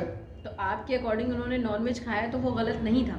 नहीं, मैं नहीं मानता, गलत नहीं है। आप अपने मंदिर में क्यों लिखते हैं कि नॉनवेज खाकर नहीं आना चाहिए? नहीं, उससे क्या होता है, नॉनवेज खाने से एक उग्रता, ठीक है, एक बीपी पे सीधा असर पड़ता है नॉनवेज, ठीक है। उसकी जो इंद्रियां जो होती है ना, वो जल्दी जो है किसी भी चीज को, वो मतलब जो है शांति भंग होती है, इंद्रियों की शांति भंग होती है। जो इंद्रिय है हमारी, उनकी शांति भंग होती है। तो हमारे स्थान पे कहीं भी ऐसे स्थान पे जाओ तो शांति भंग करने वाली कोई चीज़ यूज मत करो, ठीक है। लहसुन प्याज तो अमृत है, लहसुन प्याज खाना चाहिए, अदरक खाना चाहिए, लहसुन लेकिन प्याज हिंदू धर्म खाना में चाहिए। लहसुन प्याज को भी तामसिक भोजन बताया गया है। फिर वही बात, हिंदू फिर मांस क्यों खा रहे हैं? हिंदू हमारे देवी देवताओं को मांस खिला रहे हैं, खुद मांस खा तो रहे हैं, आपके कहाँ रह गए? अकॉर्डिंग लहसुन प्याज नवरात्रों में भी खा लेना चाहिए। खाना चाहिए सभी ने। हिंदू लहसुन प्याज हमेशा खाओ। लहसुन प्याज से क्या होता है, दुर्गंध, जैसे हम कहीं समूह में जाएंगे, कहीं सत्संग में, मतलब जहाँ ऐसे कुछ लोगों के बीच में जाएंगे तो हम आपस में ऐसे बात करेंगे तो वायु मतलब जो है ना, जो प्रदूषण हो जाएगा, उसका वायु प्रदूषण होगा उससे, और स्मेल मुंह में से आएगी ना कहीं वो हमारी शुद्धता को जो है थोड़ा असर डालेंगे हमारे इसलिए नहीं खाते। हाँ, ठीक है। तो लहसुन प्याज अमृत है, खाना चाहिए आदमी को, ठीक है। अच्छा, अब लहसुन अब आप प्याज एक बात बता, चलो लहसुन प्याज पे आ जाते हैं हम। हमारे बाबा रामदेव जी गैरवा डालते हैं, है ना, संतों में गिनती आती है उन्हों की भी आती है ना, तो वो क्यों लहसुन खिला रहे हैं लोगों को? वो तो खुद भून के खिला रहे हैं लोगों को, कह रहे हैं लहसुन खाओ भैया, कोलेस्ट्रॉल घटेगा, इससे हार्ट की प्रॉब्लम है खत्म होगी आपकी। तो कहाँ रह गया फिर ये हमारा वो बाणा कहाँ गया? हम आपको गेरुआ तो वस्त्र पहन करके भी आप लहसुन प्याज का प्रमोट कर रहे हो। गैरवा वस्त्र डाल के आप एक लहसुन का तामसिक जिसको आप बोल रहे हो, हमारे देखो ये जो कथावाचक है, कोई कहता है ये लहसुन प्याज ये है, ये कोई दूसरा कहता है लहसुन प्याज ये है, तो इनकी अपनी विचारधारा अलग अलग है।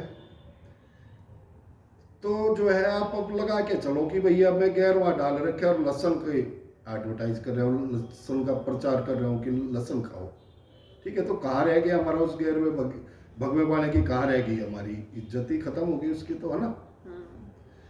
अच्छा, एक कथन और भी है कि आजकल लोग एकादशी वाले दिन चावल नहीं खाते हैं। चावल खाना पाप माना जाता है, कहा जाता है कीड़ों का आप सेवन कर रहे हैं। अच्छे ये चीज़ कहाँ तक सही है? जो लोग खा रहे हैं क्या वो सच में पाप के भागी बन रहे हैं? देखो ये हमारा क्या है, जैसे अभी खाटू श्याम जी है, अभी हमारा हिंदू धर्म, हमारा सनातन धर्म एक देवता को, जैसे अभी हम देखो हमारा धर्म कितना कमजोर है। एक साईं बाबा को लेकर आए थे पिछले कुछ साल पहले, साईं बाबा को भी तो लेकर आए थे ना। साईं बाबा की आज भी में कनाट प्लेस मंदिर है हनुमान जी का, वहाँ भी तस्वीर वो मूर्ति रखी हुई है, पहले वो नहीं थी, ठीक है। जब उसका प्रचलन हुआ ज़्यादा तो वहाँ मूर्ति लगा दीजिए, हनुमान कनाट प्लेस मंदिर है जो मोहन सिंह पैलेस के साथ में कनाट प्लेस थाने के बीच में, ठीक है। फेमस मंदिर है, काफ़ी पुराना मंदिर है, मैं बचपन से ही वहाँ जाता हूँ। तो मैंने देखा कि वहाँ पे साईं बाबा को विराजमान करवा दिया। कुछ टाइम बाद देखा मैंने कली अवतार को, कली अवतार जो अभी अवतार नहीं हुआ है, कल की अवतार को भी उसके साथ में रख दिया जी, और जोत बत्ती कर दी वहाँ पे बंद। अब मैं एक दिन गया, हो गई 2.5-3 साल की बात, तो मैं गया तो कहीं भी मुझे ऐसा लगा बड़ा सुनसान सा ऐसा मंदिर लगा वो, मुझे मेरा मन नहीं लगा वहाँ पे। एक जोत जलती है वहाँ संतोषी माता की और एक हनुमान जी की जोत, हमेशा अखंड जोत चलती रहती है, वो जोत नहीं मिली जी मुझे, ठीक है। बंद कर दी। रही बात एक हमारे मंदिरों के अंदर लिखा रहता है चमड़े की बेल्ट या चमड़े का पर्स, मैं पहले जाता था ना तो मैं अपने चमड़े की बेल्ट डालता था, मैं चमड़े का पर्स रखता था। बड़ी पुरानी बात हो गई है, 88 की बात, 88-89 की बात बताता हूँ मैं आपको। तो उसमें जी मैं बेल्ट उतारता, वुडलैंड के जूते डालता था मैं। वुडलैंड के जूते उस टाइम आते थे, वो भी चमड़े के, ऊँट के चमड़े के होते थे, तो मैं वो चमड़े भी उतारता, पर्स भी रखता जी, बाहर जहाँ जूते जमा होते हैं। फिर मैं अपने पैरों को अच्छी तरीके से धोता और फिर मंदिर में जाता। वहाँ पे पता चलता है वो नंगाड़े हैं, वो मांस के, जो हमारे जो आरती होती है ना, तो वो मांस की खाल, वो जो खाल होती है तो उसके बनाए जाते हो ढोल, ठीक है। अब पता चल रहा है जिस हैंडपंप से मैं सूर्य को व्रत खोलने के लिए, जैसे मैंने व्रत खोलना है, हनुमान जी का व्रत रख रखा है मंगलवार का, तो उसके लिए मैंने देखा जी भैया 2 बज गए, 3 बज गए, 1 बज गया, तो मैंने पानी देना है। अब मैं तो रास्ते चलते चलते, ये जरूरी नहीं है कि कहीं हम भैया तांबे के लोटे में दे, मैंने तो ऐसे चुड़ू भर के जी मैंने पानी दे दिया, जैसे गंगा में स्नान करते ना ऐसे पानी देते हैं। हाँ। मैं उस हैंडपंप को चलाता था और उसमें से पानी भरता था और ऐसे दे देता था। उस हैंडपंप के बारसल बताते हैं मांस उसके होते हैं चमड़े के, तो यह कहाँ रह गया मेरा अंदर वाले चमड़े का वो नहीं लेकर जा रहा हूँ बेल्ट अपना, ठीक है। और उसी जल को मैं उसी जल से ही मांस के चमड़े के जल से मैं पी भी रहा हूँ और उसको हनुमान जी के ऊपर सूर्य को अर्घ भी देने लग रहा हूँ। तो कितना बड़ा अंधकार है, हम तो इसका मतलब बहुत बड़े अंधकार में है, उजाले की तरफ तो है ही नहीं, ठीक है। बाहर जो मंदिर के बाहर जो लगा हुआ है उसमें उस हैंडपंप में तो है मांस का वो जो चमड़े का बारसल, चमड़े के कारण उसमें से पानी आने जाने लग रहा है और हम बेल्ट बांध के अंदर नहीं जा रहे, हम खुद मांस के हैं हमें भी, तो फिर क्या करें भैया, हम अपना मांस उतारे क्या है, हम अपना चमड़ा उतारे। तो कहीं ना कहीं हिंदू धर्म का तो नाम है, हिंदू धर्म का चोला जो सनातन धर्म का जो चोला ओढ़ के बैठे हैं उन्हें असली जानकारी है ही नहीं, फॉलो तो नहीं ये करते। जो एकादशी वाले दिन चावल खाते हैं, आपके अकॉर्डिंग ये गलत नहीं है? नहीं, कोई गलत नहीं है, खा लेना चाहिए। खा लेना चाहिए। और जो है अभी तो जानने लगे हो आप खाटू श्याम जी को, एकादशी को अभी तो जानने लगे हो, आज से 25 साल पहले कौन जानता था नहीं, हम जगन्नाथ जानते थे लोग। पुरी जगन्नाथपुरी में चावल- प्रसाद चावल का मिलता है एकादशी वाले दिन है, तो वो भी तो हिंदू ही धर्म में आ गए ना। तो ये कहाँ बांट रखा है, सब चीजों को बांट रखा है, जिसका जो मन कर दिया लेकिन उसने ये वो कहा अपना जाता है रूल कि बना जिन्होंने दिया। जगन्नाथपुरी के चावल खा लिए हैं उसके लिए अगर उसने गलती से एकादशी वाले दिन चावल खाए तो वो माफ हो जाता है, अदरवाइज चावल खाने से पाप लगता है। कौन करेगा माफ, कौन सजा देगा, मुझे ये बताओ, बताओ मुझे कौन सजा देगा, भगवान कौन? मरने के बाद आपको हम्म? सजा भुगतनी होती है इसकी। अच्छा, मरने के बाद सजा भुगतनी होती है। हाँ, नरक, स्वर्ग और नरक। स्वर्ग और नरक का एक डर होता है, हम्म। जैसे पुलिस वाला एक चोर को डर दिखाता है ना कि तेरे को मारूंगा बता, ठीक है, ऐसे ही होता है ये स्वर्ग और नरक भी। स्वर्ग और नरक तो हमारे, मैंने पहले भी वीडियो में बोला है, कर्मों के अनुसार इसी आत्मदेही में ही जो है ना हमें भुगतने पड़ेंगे, इसी शरीर में, इसी आत्मा को हम तले भी जाएंगे, पकोड़े भी बनेंगे, कटेंगे भी, सारे काम हमारे को आत्मा, हमारी जो आत्मा ही तो दुखती है ना, हमारा शरीर जो, अब क्या है ये मेरा शरीर है, ये मेरा पैर है, तो मैं कौन हूँ, आप मुझे ये बताओ, है तो ये कोई अलग है क्या, ये मेरा हाथ हो गया भैया, तो मेरा हाथ, तो मैं इसका मतलब अलग हूँ कुछ। तो सनातन धर्म के ऊपर आपने आज काफी बातें करी है ना। हाँ, एक चीज़ और पूछना है मुझे आपसे कि हम व्रत रखते हैं, क्योंकि सनातन धर्म एकादशी वाले दिन चावल इसलिए नहीं खाया जाता क्योंकि हम व्रत रखते हैं एकादशी का, जो मोक्ष की प्राप्ति के लिए होता है। तो ये जो व्रत रखे जाते हैं, जैसे कि करवा चौथ रखा जाता है पति की लंबी आयु के लिए, और होली अष्टमी रखी जाती है बच्चों की लंबी आयु के लिए, और भी बहुत सारे व्रत हैं, जैसे दिवाली पे लोग व्रत रखते हैं और नवरात्रों में व्रत रखते हैं, माँ देवी की उपासना करते हैं, उनकी पूजा करते हैं। तो क्या ये चीज़ें भी हिंदू धर्म में सिर्फ मिथ्य है या इसका कोई ये बेनिफिट भी है? ये एक देखा जाए तो एक ये प्रार्थना है उस भूखे भगवान रह से, के। हाँ उसकी एक प्रार्थना है, वो अपने आप को एक त्याग करके, जो लेडीज है या जेंट्स है, वो अपने आप को एक त्याग करके दिखा रहा है उसको कि भाई मेरी ये प्रार्थना है और मैं ये त्याग कर रहा हूँ। तो व्रत रखने से कहाँ अमर होते हैं लोग, किसका पति अमर हो गया, मुझे बताओ, बताओ मुझे, आज के टाइम में किसी का पति अमर हुआ है तो कि भाई व्रत रख लिए तो अमर हो गए, ठीक है, कहाँ अमर, वो ही चल आयु रहा तो है। लंबी होती है।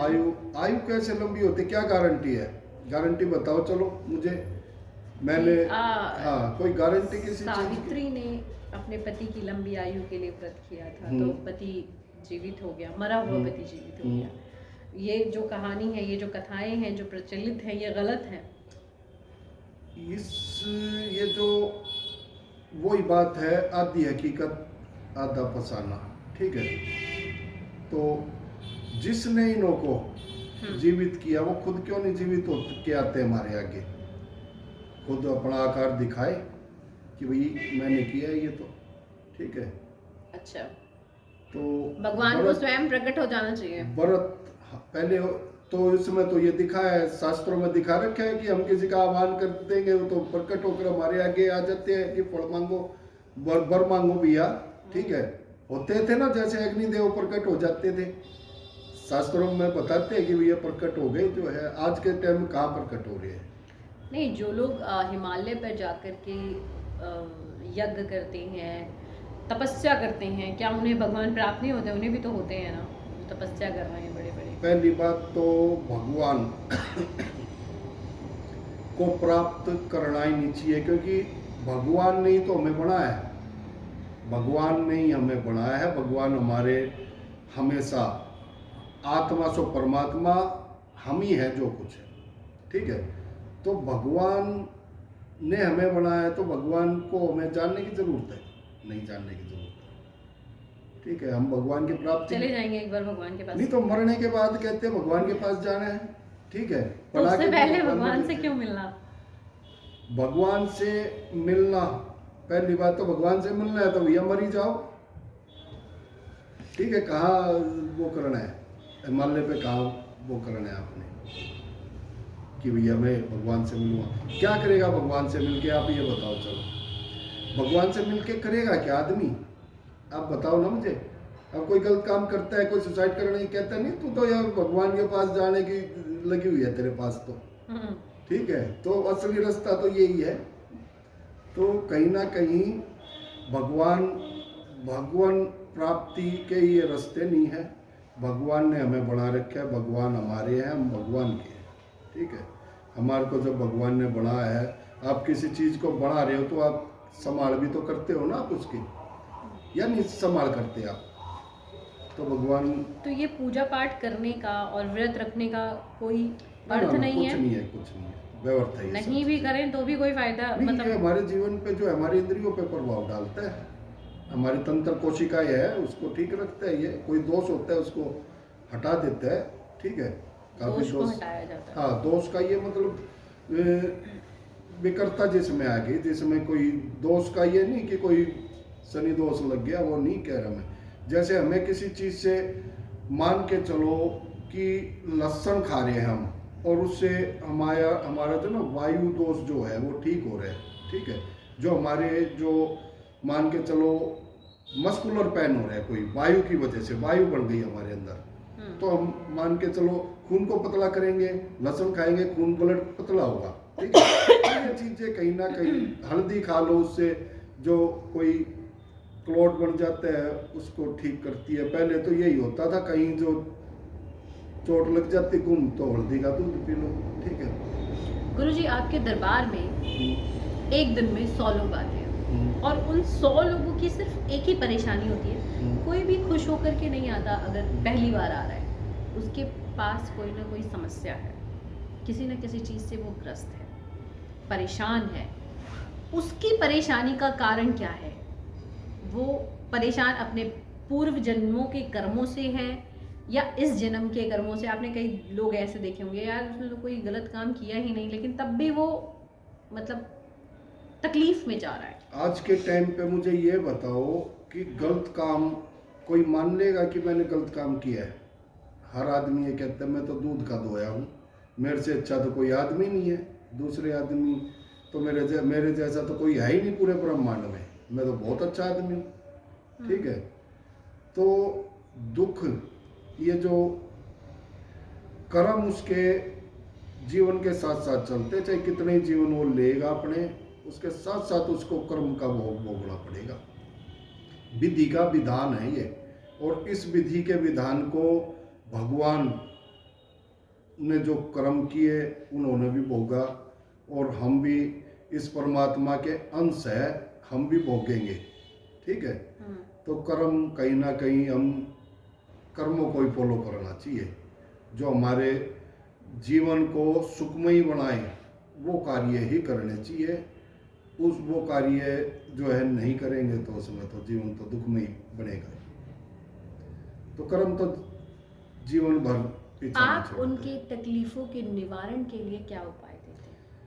उसके लिए हम उनों से ना जो कर्म उन लोगों ने किए होते हैं ना, कुकर्म जो उनका परेशानी का कारण है ना, आपको कैसे पता चलता है कि इसने कौन से कुकर्म किए हैं? ये इसलिए पता चलता है जब हमारी अपनी एक रुत होती है। हम भगवान में हमेशा लीन रहते हैं, उस परमात्मा में लीन रहते हैं, अपने आप को लीन रखते हैं। हम अपने आप को मन मस्तिष्क हटने नहीं देते उस परमात्मा से, जो एक अच्छी ऊर्जा है। तो अच्छा। उस ऊर्जा को ध्यान में रखते हुए हम प्रार्थना करते हैं कि जो इसने कर्म कर रखे हैं ना, उनों से ज्यादा मैं इससे अच्छे कर्म करवाऊंगा, इसके पाप कर्म कटवाऊंगा कहीं ना कहीं। तो इसको भैया जो है दोष मुक्त करो आप, पाप जो कर्म दोष है वो आपकी रिस्पॉन्सिबिलिटी होगी उसके अच्छे कर्म कराने के लिए। उसमें एक जैसे एक वकील काम नहीं करता, एक जज के आगे एक मुलजिम को ले जाके उसका पक्ष करता है, ठीक है, ऐसे ही ये पता होते हुए भी कि मैं जिसका पक्ष ले रहा हूँ वो गलत है। हाँ, तो वकील भी तो ये कहते हैं ना, जज साहब को जी कोई बात नहीं, पहली गलती है माफ कर दो। तो कहीं ना कहीं जज साहब व्यवहारिक तरीके से लें उसको कि भाई क्यों इसका जीवन खराब किया, चल वार्निंग दे के इसको कोई भी प्लेंटी लगा के छोड़ दो इसको, ठीक है। तो ऐसे ही हमारे पास दोषी लोग आते हैं, कर्मों के दोषी, जो कर्म दोष के कारण दुखी है। उन लोगों को कहीं ना कहीं हमारा जो जज है परमात्मा, उससे कहीं ना कहीं हम उसकी पैरवी करते हैं कि भैया ये है, वो आपकी शरण में आ चुका है जी, ये कहीं नहीं भागेगा। जो काम आपको अच्छे लगते हैं, आप भी जो है काम करते हो लोगों के भले, मतलब जो है भाई आप भी हमारा पालन पोषण करते हो, ये भी ऐसे कर्म करेगा जो आपको अच्छे लगे। तो वो आदमी हमारे जो कर्म जो फॉलो करता है, जो हम उसको धर्म कर्म बताते हैं, तो धर्म कर्म की तरफ कहीं जाता है तो उसके कुछ कर्म कुकर्म बचे होते हैं ना। जैसे 4 कर्म उसके बचे हुए हैं कि भैया तूने अभी तो 4 कर्म है, ये तेरे जब तक नहीं कटेंगे जब तक तू दुख भोगेगा। तो हम उससे 8 कर्म करवा देते हैं धर्म कर्म, ठीक है, कि भैया ये 8 कर्म कर। जैसे उसके वो 4 कर्म कट जाते हैं तो न्यूट्रल हो जाता है, फिर वो कहीं ना कहीं फिर उसी में कर्म में चलता रहता है ना, हमारे बताए हुए कर्म फॉलो करता रहता है। तो फिर भगवान को, परमात्मा को बड़ा अच्छा लगता है कि ये आदमी, कर्म पे आ गया। हाँ, कि भैया अब मैं इसको दूंगा जो भी सुख देना है, ठीक है। भगवान कहते हैं तूने ऐसा किसी के लिए क्या किया जो मैं तेरे लिए अच्छा करूं। तो कुछ अच्छा करना पड़ता है जीवन में, जब भगवान खुश होते हैं और फिर वो उस आदमी के लिए अच्छा करते हैं। आपको कोई आदमी अच्छा लगेगा तो आप उसका फेवर भी करोगे, उसके लिए कुछ अच्छा करोगे। अब आपको कोई पसंद नहीं आएगा, कोई बच्चा ऐसा कि भैया ये तो भैया इसको मैं पैसे दूंगी तो ये तो भैया चॉकलेट खा लेगा, इसके दांत पहले ही खराब है, तो आप उसको पैसे नहीं दोगे, है ना। तो ऐसे ही होता है। तो इसमें तो हम कर्म फल कटवा देते हैं, जो भी उसने गलत कर्म किए होते हैं, हाँ, और वो उसको कर्म फल, अच्छे कर्म के साथ रिप्लेस किया जाता हाँ है। हाँ। अच्छे कर्मों में क्या चीजें आती हैं? तंत्र साधक जैसे मुझे बोलते हैं लोग, मैं अपने आप को तंत्र साधक ही जैसे लोग भी बोलते हैं, मैं अपने आप को खुद भी बोलता हूँ। तंत्र साधक का मतलब क्या है? इसका मतलब ही है, मैं बता देता हूँ। इसका मतलब जैसे तंत्र को तो आप जानते हो, व्यवस्था होगी, है ना, एक उसको साधना, ठीक है, एक इधर उधर होया हुआ है वो, तो उसको सीधा करना, उसको बैलेंस बनाना, ठीक है। एक व्यवस्था इनबैलेंस हो गई तो उसको बैलेंस में लाना ना। जब हम बैलेंस में लाएंगे उसको तो जब ही जीवन सफल होगा, ठीक है। तो तंत्र साधक का मतलब ये हो गया। अच्छा, इस तंत्र साधक का मतलब ये है। हाँ। लेकिन कई लोग तंत्र साधक का मतलब तांत्रिक विद्याएं जो होती हैं, जो हम देखते हैं वो तांत्रिक का मतलब तो नहीं पता, लोगों ने एक भय का माहौल हाँ, बना दिया कि किसी के लिए गलत करना हो, वश में करना हो, उस टाइप की चीजें जो तांत्रिक विद्याओं में आती है।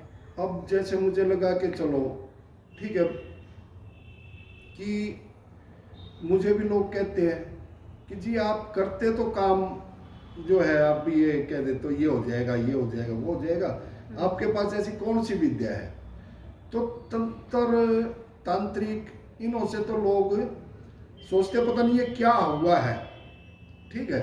असली चीजें तो जानते नहीं। तांत्रिक का मतलब तो लोग यही जानते भैया काले कपड़े वाला होगा और मांस मट्टी खाने वाला होगा, शमशान घाट में राख वाक लगाने वाला होगा, ठीक है, और ना नहाने वाला होगा, मलमूत्र पीने वाला होगा, और ये गंदी चीजें खाने वाला होगा, उसको तांत्रिक कहते हैं, ठीक है। कोई लाश को जो है मतलब भाई वो कर रहे जली हुई हैं, राख को अपने ठीक शरीर है। पे लगाने वाला। हाँ, तो तांत्रिक तो एक बहुत हवा बना दिया शब्द को, ठीक है। नहीं तो तंत्र साधक तो बहुत एक पवित्र और शुद्ध आत्मा होती है तांत्रिक की, तो ठीक है। तो तांत्रिक की अब मैं हूँ, मेरा भी नाम अच्छे उन्हों में आता है तांत्रिकों में, तो मेरा तो कहीं आपको वेशभूषा नहीं लगेगी ऐसी कि वही मेरी जो है जो कि आपको मैं भी ऐसा लगूँ तांत्रिक। अब हमारे जो हम भी रखते हैं अपना, जो हमारे हिंदू धर्म में देवी देवता रखते हैं, हम भी त्रिशूल चिमटा रखते हैं। हम तो अपना दिखावा नहीं करते कि भाई हम भी त्रिशूल ये रखे या जो है लेकर चले, ठीक है ना, और ऑरेंज बहुत सारी चीजें लेकर चले। नहीं, तांत्रिक उसमें तो ऑरेंज का तो मतलब नहीं बनता, ठीक है। उसमें तो वो बन गया ना, ब्लैक कलर आ गया ना उसमें, तो ब्लैक कलर आ गया ना तांत्रिक में। मैं उसके अपोजिट चलता हूँ। इतना बड़ा तांत्रिक होने के बाद भी मैं अपने आप को जो है सादे वस्त्रों में रखता हूँ। सफेद वस्त्र है आप हमारे। सफेद वस्त्र ही हमेशा धारण करते हैं, आप चाहे अपने दरबार में हो कहीं भी हो, तो सफेद वस्त्र का आपका किसी चीज से कनेक्शन है? शुद्धता का प्रतीक है, ठीक है। हमें अपने आप को हर दाग से बचा के रखना, ठीक है। तो ये हमें कहीं ना कहीं अपने आप को हमेशा याद दिलाता है कि हमें बच के रहना है कीचड़ से, ठीक है। तो इसलिए मैं सफेद वस्त्र धारण करता हूँ, ठीक है। तो ये आपके स्वभाव को भी दर्शाता है, दिखाता है। हाँ, स्वभाव तो हमारा देख के चले उजला है, देखने में, और विचारधारा तो उजला ही है, उसमें तो कोई शक की गुंजाइश तो है नहीं कि भाई शक की कहीं गुंजाइश है, ठीक है। अगर कहीं हमारे अंदर शक की कहीं गुंजाइश नजर आती तो हमारे पास ऐसे भीड़ थोड़ी ना लगती कि लोग हमारे से मिलने को तरसते हैं। आपने कर्मों के लिए बताया कि आप सत्कर्म करवाते हैं, अच्छे कर्म करवाते हैं, ताकि उनकी जो बुरे फल कर्म है वो रिप्लेस किए जा सके। ये ज्योति जी मेरे कर्म है जो मैं इतने लंबे टाइम से अपने गांव में अपने स्थान पे बैठ के लोगों का लोक कल्याण और मार्गदर्शन कर रहा हूँ, ठीक है। वरना लोग आते हैं और जाते हैं, ठीक है ना। लोग आज कहीं धाम लगा रहे, कोई लोग जैसे कहीं अपने गांव से अपनी सिटी से बाहर जाके कोई भी जात बना ली, कोई भी धर्म बना लिया अपना, पता चलता है बाद में कि ये था तो मोमडन और हिंदू धर्म की पूजा कर रहा था। लोगों को बाद में पता चलता है, 10-10, 20-20 साल में लोगों का पता चला है। ऐसे मेरे नॉलेज में बहुत लोग हैं कि जिन्हों का तो मतलब 20 साल में पता चला है कि ये मोमडन था। अच्छा। और वो हिंदू धर्म की पूजा कर रहा था, हिंदू धर्म का लोग मानते थे उसको। लेकिन इस तरह की चीजें करना कहाँ तक ठीक साबित होता है? किस चीज की चीजें? धर्मों का आप बता रहे हैं ना, धर्म के बारे में। मैं धर्म को नहीं मानता, मैं कर्म को मानता हूँ। आपके अकॉर्डिंग हिंदू मुस्लिम कुछ नहीं है? नहीं, हमारे आज हम कहते हैं हम जो है भैया हिंदू राष्ट्र बनाएंगे, ठीक है। हिंदू राष्ट्र किस लिए बनाओगे मुझे ये बताओ आप। ये तो एक भारत देश है, हिंदुस्तान जिसको बोलते हैं, ये तो पहले हिंदुस्तान है। इस हिंदुस्तान की शान है हिंदू मुस्लिम सिख ईसाई हम सब भाई भाई, है ना। ये ऐसा नहीं है। इस हिंदुस्तान में कई धर्मों के लोग रहते हैं और इनों का एक अच्छा भाईचारा है ना। तो हिंदू राष्ट्र कोई बनाने की बात करता है, जैसे मैं खुद हिंदू हूँ, मैं कहूँ मैं तो हिंदू राष्ट्र बनाऊंगा भैया, तो कल को सिख भी कह सकते हैं हम भी अपना अलग से दो भैया सिख राष्ट्र बनाएंगे। हरियाणा वाले भी बोल सकते हैं भाई हम हरियाणा के, भाई हरियाणा राष्ट्र बनाएंगे हम तो, ठीक है।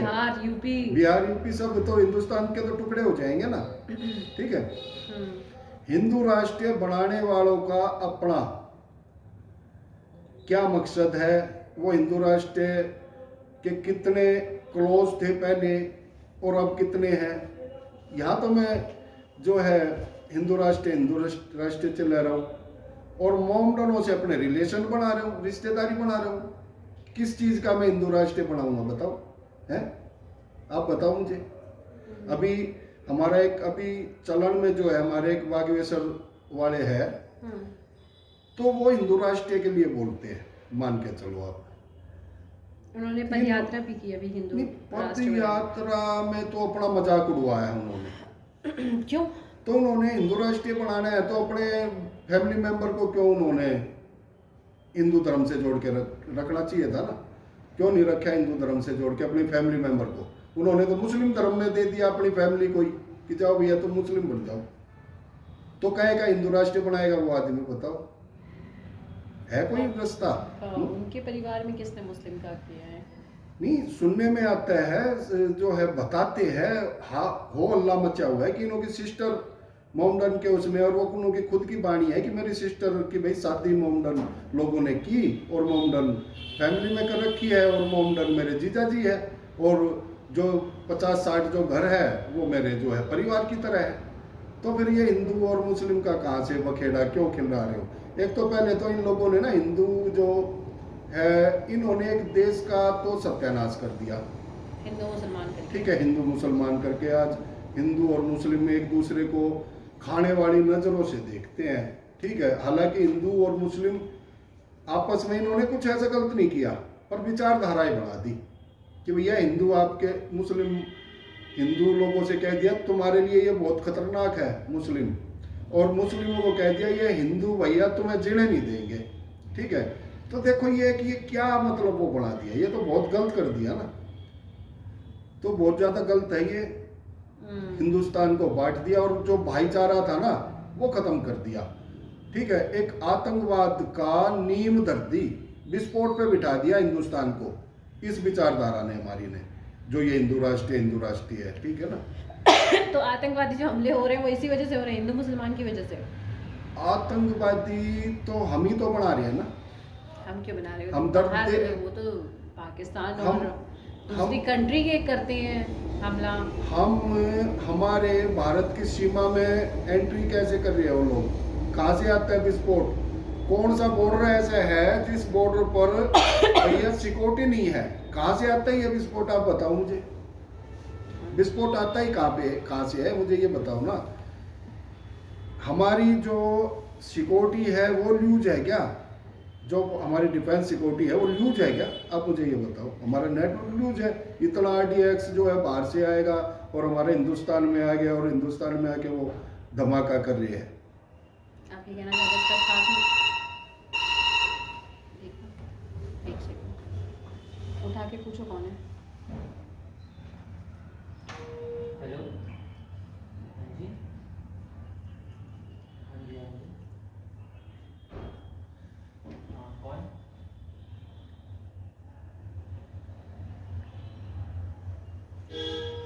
कौन है?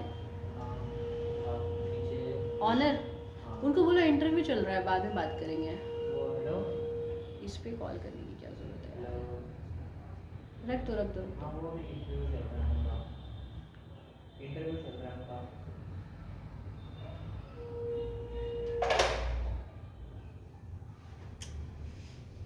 चलो बंद कर देते हैं।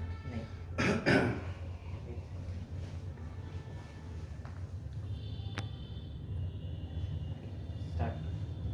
लाइट ऑन है ना, देख लेना। हाँ, ठीक है। तो आप गुरुजी ये कहना चाहते हैं कि ये हिंदू मुसलमान करके सिर्फ बांटा जा रहा है, विचार जो है उसका टकराव नहीं है। कोई हिंदू मुसलमान आपस में, जो भारत के मूल हिंदू मुसलमान है वो आपस में नहीं लड़ना चाहते। ये सरकार, अपना प्रशासन जो है वो उस तरीके की चीज़ें कर रही है। अच्छा, अभी आपसे हमारी बात हो रही थी क्योंकि हम धर्म पर बात कर रहे हैं, हिंदू सनातन धर्म पर बात कर रहे हैं, तो जाहिर सी बात है अभी कर्मों की बात चल रही थी कि आप कर्मों से रिप्लेस करते हैं। तो मुझे ये बताइए कि वो कौन से अच्छे कर्म हैं जिनको करके इंसान अपने बुरे कर्मों को रिप्लेस कर सकता है? ये तो वही कर्म है जो दूसरे को अच्छे लगे, जैसे एक किसी की सहायता करना, इससे अच्छा किसी के दुख में किसी के साथ खड़े होना, इस के आगे हमारी जो पूजा पाठ है ना, वो कहीं ना कहीं फेल होती है। वो कहीं ना कहीं फेल, आप पूजा पाठ करो और किसी से ईर्ष्या रखो, नफरत रखो, तो क्या हमारे वो कर्म अच्छे हैं? पूजा पाठ हमारी सफल होगी क्या? नहीं होगी। ठीक है, हमारे को भी मैं बताऊं, अभी मुझे जैसे हमारा दरबार है जैसे कुतुबगढ़ दिल्ली में, तो एक आदमी, मैं ना जैसे अपनी गाड़ी वहां लगाता था, तो एक आदमी का चेहरा कुछ ऐसा था, मैं उसको ये देखता था, यार ये बाहर का है, वो उसने शॉप ले रखी है, दुकान, किसी चीज की दुकान है उनकी, खाद भी जो भी है, ठीक है। तो मैं ये देखता था, ये यार ये आदमी जो है ना बड़ा बेकार होगा, चेहरे से ही लगता था कि यार ये बड़ा घमंडी होगा, ठीक है। तो मैं उससे कभी भी जीवन में कभी बात नहीं की, 2-3 साल से मैं उनको देखता हूँ। तो ऐसे ही मैं बैठा हुआ था, मैं कुदरती एक दिन अपने जो है ना मेन गेट की तरफ बैठ गया, दरबार के जो अंदर दरबार है ना, जैसे हमारा रिसेप्शन जहाँ बैठते हैं लोग आके, वहाँ मैं एक दिन बैठ गया। तो वहाँ से वो आदमी ऐसे जाने लग रहे, और मैंने उसने अंदर की तरफ जाके, तो मैंने राम राम करी, भाई ठेकेदार राम राम भैया, राम राम की, उन्होंने आ गए, बोले राम राम महाराज जी। मैंने कहा राम राम भाई, बैठ जाओ, ठीक है। और महाराज जी हमें, हमारी तरफ तो आप देखते ही नहीं। मैंने कहा भैया मेरे को तो आज ही पता चला आप भी हमारी तरफ देखते हो। तो मैंने उससे राम राम क्या की, उन्होंने मेरे पास ना ऐसा सुख बनाया कि मेरे पास बैठने लग गए, और महाराज जी हमारे लायक भी कोई बताया करो, हमारे लिए कोई मदद हो, आपके लिए, दरबार के लिए, किसी भी चीज़ के लिए आपको हमारी हेल्प की, मदद की ज़रूरत पड़े तो हमें बताओ, ठीक है। तो मुझे उनके जो विचार लगे ना बड़े अच्छे लगे। फिर उनके वहाँ चाय बनती तो मेरे लिए भिजवा देते, महाराज जी को भी दे आओ भैया। तो ये कई सालों में नहीं हुआ, पर वो एक राम राम मैंने की ना, उससे भैया हमारा इतना अच्छा रिलेशन हो गया कि मुझे तो उस जैसा आदमी अच्छे, मतलब जो है वहाँ के माहौल में, मैंने वो ये तो भैया ये तो बहुत अच्छा आदमी था, मैं तो उसको नफरत की नज़र से देखता था। आपने तो उसकी शक्ल को देख करके जज कर लिया कि ये व्यक्ति बहुत घमंडी और एटीट्यूड वाला होगा। अब उनका जी, अब मैं डेली जब भी मैं आता जाता हूँ, हमारी रामरमी होती है, और जब फ्री हो जाते हैं हम दरबार से तो इकट्ठे ही चाय भी पीते हैं, ठीक है, बड़ा अच्छा। अब भी मेरे को कहता महाराज जी मेरे को जरूर सेवा का मौका देना, मुझे जरूर बताना, मेरे लायक कोई भी सेवा हो, ठीक है। जो कितने अच्छे विचार, कितना अच्छा व्यवहार मुझे अच्छा लगा उनका। तो एक विचारधारा है ना, हमारा ब्रेन वॉश कर दिया कुछ लोगों ने, तो ब्रेन वॉश कर दिया, जो हमारा ब्रेन वॉश करके जो चीज़ें हमारे दिमाग में डाल दी, बस उन्हों पे ही हम तो उछल रहे हैं कि भैया ये गलत है, ये ठीक है, ये गलत है, ये ठीक है। अच्छा, आपके पास जो परेशानी लेकर के आते हैं, आपने कहा कि आप उनसे अच्छे कर्म कराते हैं, तो क्या आप उनको ये कहते हैं कि आप जा करके कुछ भी मदद कीजिए? मंत्रों में भी बड़ी शक्ति है। अच्छा, मंत्रों में बड़ी शक्ति है। हमारे पास जो मंत्र है और जो हमारी वाणियाँ है, शब्द है, इनमें बड़ी ताकत है जी। जैसे अभी राम राम मैंने की, तो देखो कितना प्यार प्रेम मेरा उस आदमी से बढ़ गया, जिससे मैं सोचता था कि यार ये बड़ा घमंडी होगा, ठीक है। तो ऐसे ही हमारे मंत्र है ना, जो मंत्रों में बड़ी ताकत है। कुछ मंत्रों के जरिए भगवान तो जल्दी से नहीं सुनेंगे, हमारे जो बुरे कर्म होंगे तो हमारी कहाँ सुनेंगे, नहीं सुनेंगे बिल्कुल भी, ठीक है ना। तो हमारे कुछ इस जो एनर्जी नहीं, कुछ मंत्र ऐसे, जैसे ओम है, ओम का आप जाप करते हो तो ओम से भी हमारे जो है शरीर में ऊर्जा आती है, हमारा डिटॉक्स हो जाती है ओम से बॉडी, ठीक है। तो ओम का उच्चारण करते हैं जैसे, उसका भी एक प्रभाव है। अच्छा, और जो हम मंत्र जो बोलते हैं उसका बड़ा प्रभाव है, उसका सीधा, जो जैसे बिना तार के फोनों पे बात हो रही है, ऐसे ही हमारे मंत्रों में बड़ी ताकत होती है। मंत्र सीधा उस एनर्जी से कनेक्ट होते हैं, और वो एनर्जी जो ब्रह्मांड को संभाल रही है ना, वो ही सारे कार्य जो करती है, किसी का जो है भैया मस्तिष्क बदलना, ठीक है। जैसे मैग्नेट नहीं होता, मैग्नेट होता है, मैग्नेट के बीच में कई चीजें देखते हो ना, वो डगमगा जाती है ना, एनर्जी तो होती है ना वो। तो ऐसे ही ये ऊर्जाएं हैं हमारी, इस ऊर्जा, ये ऊर्जा हमारे से जुड़ी रहती है और हम ऊर्जा से जुड़े रहते हैं। तो ये ऊर्जा ही हमारे दिमाग को बैलेंस और इनबैलेंस में करती है, ठीक है। तो इस ऊर्जा के बारे में किसी को जानकारी हो तो वो कहीं ना कहीं बहुत सारी चीजों पे विजयी प्राप्त करता है। बहुत सारी ऐसी चीजें हैं जो विजयी प्राप्त कर सकते हैं हम, ठीक है। एक जैसे आईपीएस कितनी बड़ी पढ़ाई करता है, ठीक है, एक अनपढ़ को सलूट मारता है, देखो उसके कर्मों का खेल है वो। आईपीएस एक अनपढ़ को सलूट मारता है या नहीं मारता है, किसी मंत्री को, ठीक है। तो उसके देखो कर्म है, और जिसने पढ़ाई की भैया वो सलूट मार रहा है। तो ये सब कर्मों का खेल है। अच्छा, अभी आप बता रहे थे कि कर्मों के बारे में, कर्मों को अपने सही कैसे किया जा सकता है? देखो, जैसे सही कैसे किया जा सकता है कर्मों को, तो ये तो सही तो आदमी के अपने हाथ में है। करो, आपके अपने हाथ में है कि भैया कर्म टेढ़े करने हैं, सीधे करने हैं। ये तो अपनी विचारधारा चेंज करो ना, विचारधारा चेंज करो, तो उससे तो तख्ता पलट हो जाता है। अभी हुआ था ना, कोई कहाँ हुआ था, ये जो बता रहे थे वहाँ कुछ वो जो है, तो बहुत सारी चीजें हैं जो फलीभूत हो जाती हैं। हाँ। अच्छा, अभी मंत्रों के बारे में आप बता रहे थे कि आपके जो मंत्र हैं वो बहुत ज़्यादा मतलब वर्क करते हैं, काम करते हैं। जैसे कि मैंने एक वीडियो भी देखी थी, रील देखा था, जिसमें प्रेमानंद जी ये कह रहे थे कि ओम नमः शिवाय मंत्र का जाप वैसे ही नहीं करना चाहिए जब तक आप इसको साधते नहीं है, मतलब गुरु मंत्र नहीं लेते इसका, तो आपको नहीं लेना चाहिए क्योंकि वो फिर फलीभूत नहीं होते। तो क्या आपको भी ये लगता है, जैसे आपने कहा ओम का उच्चारण करना, तो क्या ओम का उच्चारण हर किसी को कर लेना चाहिए? ओम नमः शिवाय जो हम जपते हैं वो जप लेना चाहिए? गुरु कौन होता है पहले मुझे ये बताओ, गुरु कितने होते हैं, और गुरु सर्वप्रथम सबसे पहला गुरु कौन होता है? सर्वप्रथम तो जाहिर सी बात है कि माँ होती है, माँ पिता होते हैं, ठीक है ना। उसके बाद हमारे लगा के चलो हम स्कूल में एडमिशन लेते हैं, वहाँ गुरु, ठीक है। कोई आया हमें पकड़ के ले जा रही है स्कूल में छोड़ने, ठीक है, वो भी गुरु होती है। कोई रोड पार हमें करवा रही है, वो भी गुरु होती है। कोई हमें बस में चढ़ाना सिखा रहा है, तो गुरु तो हमारे जीवन में बहुत सारे आते हैं। अब जैसे प्रेमानंद जी है, ठीक है, लगा के चलो विवेकानंद जी भी हैं, उन के कितने गुरु थे। तो गुरु तो जीवन में बहुत सारे होते हैं। एक गुरु पागल भी हो सकता है, पागल भी हमें ज्ञान दे सकता है। जो तो हमें ज्ञान दे दे वो गुरु है, वही गुरु है, ठीक है। तो एक ये नहीं कि जो कि भाई एक गुरु, एक हमने ये हो गया भाई यही गुरु जो सिखाएगा यही हो गया भैया हमारा गुरु, तो ये अच्छा सिखाए चाहे बुरा सिखाए, ऐसा नहीं। ये तो विचारधारा हमारी गलत है।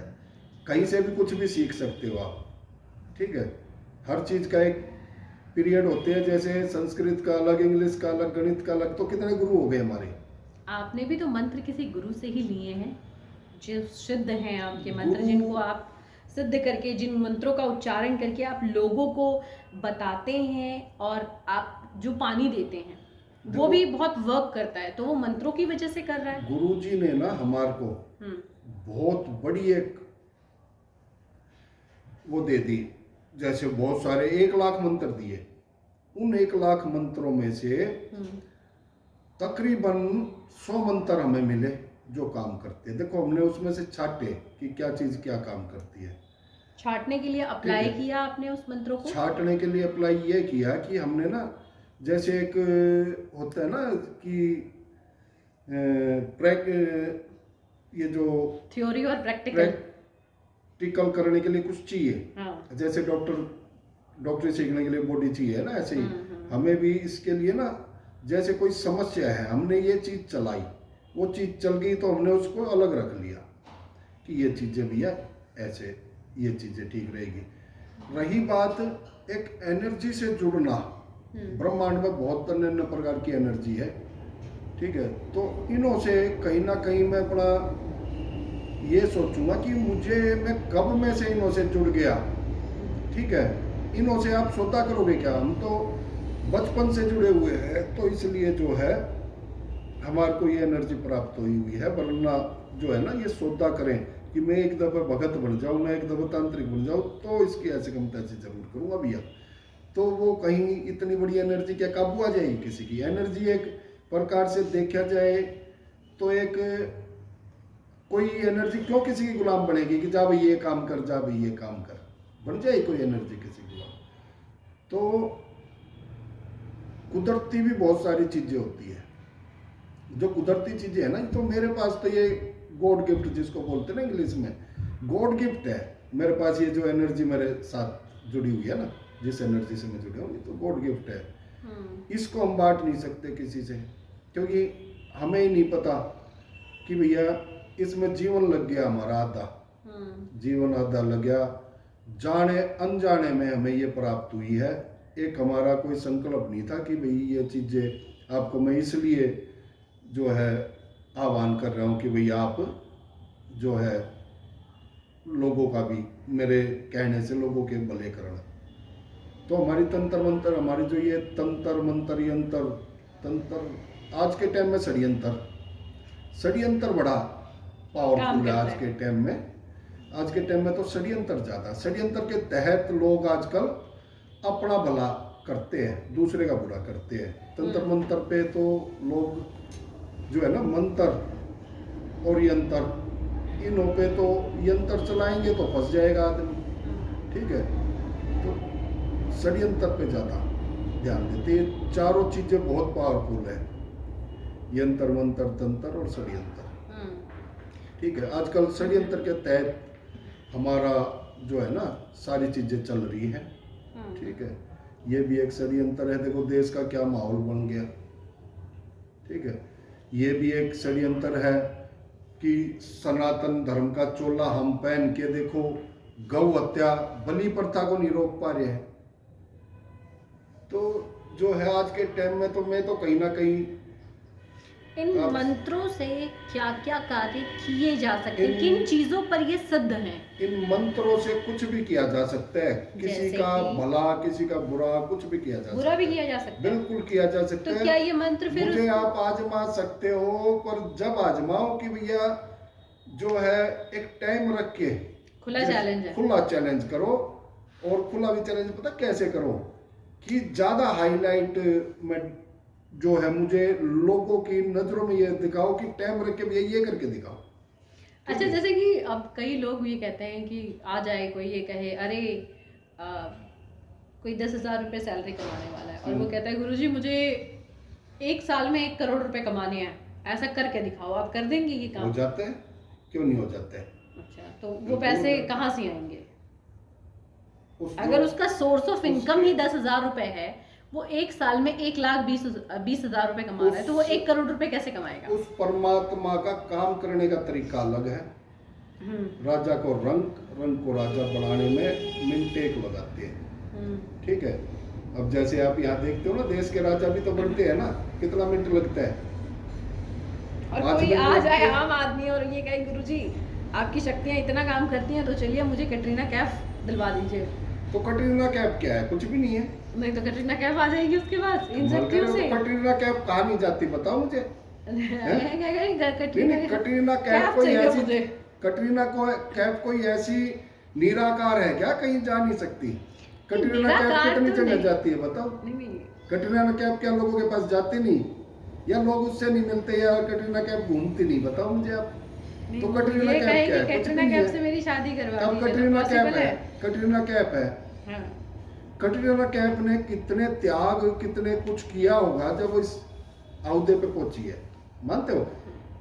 तो ये जो कैटरीना कैफ है, जैसे एक तरासा जाता है ना, इन्होंने चोटें खाई हैं किसी चीज की, कोई बड़ा कुछ बनने के लिए बड़ा लोगों को परेशानी आती है जीवन में, तो ये अपने जो है इन्होंने अपना जो है विल पावर मजबूत रखी। और जो है नहीं तो सुंदर तो आप कैटरीना कैफ क्या है, कैटरीना कैफ से सुंदर तो आप एक झुग्गी बस्ती में देख सकते हो लेडीज को। नहीं सुंदर तो होती ही है, लेकिन लोगों का क्रश भी हो जाता है। कैटरीना कैफ को तो आप एक शोरूम का उद्घाटन करने के लिए बुला लो, आ जाएगी, क्यों नहीं आ जाएगी? नहीं, ऐसी तो showroom कटरीना का- कैफ का तो कोई जिक्र ही नहीं है, कोई बड़ी चीज की ये बात कहे करो ना। कि गुरुजी शादी करा दीजिए तो करा देंगे आप? समझे नहीं? कटरीना कैफ से शादी करवाने, क्या हर चीज क्या भगवान के मंदिर में क्या वो होती है? हैं? हाँ, तो ये कह रहे हैं ये चीज नहीं हो सकती। नहीं, मंत्रों में बहुत पावर है। हो सकती कोई है। लेवल का हो ना, लेवल बनाओ तो कटरीना कैफ जितना लेवल बनाओ ये अपना उस योग्य बनो, हो जाएगी, क्यों नहीं हो जाएगी? क्या कटरीना कैफ ने शादी नहीं की क्या? है? नहीं की, और फिर? जाहिर सी बात है कि ये कहना कि चीजें मिल सकती हैं लेकिन उस व्यक्ति के अकॉर्डिंग, हाँ, उसके कर्मों कर्मों के अनुसार। हाँ, अब कि कटरीना कैफ, एक बात बताओ, अपने लेवल जितनी मेहनत कटरीना कैफ ने की है उतनी मेहनत किसी इंसान ने की होगी, जब तो उसके जीवन में आई होगी ना भैया।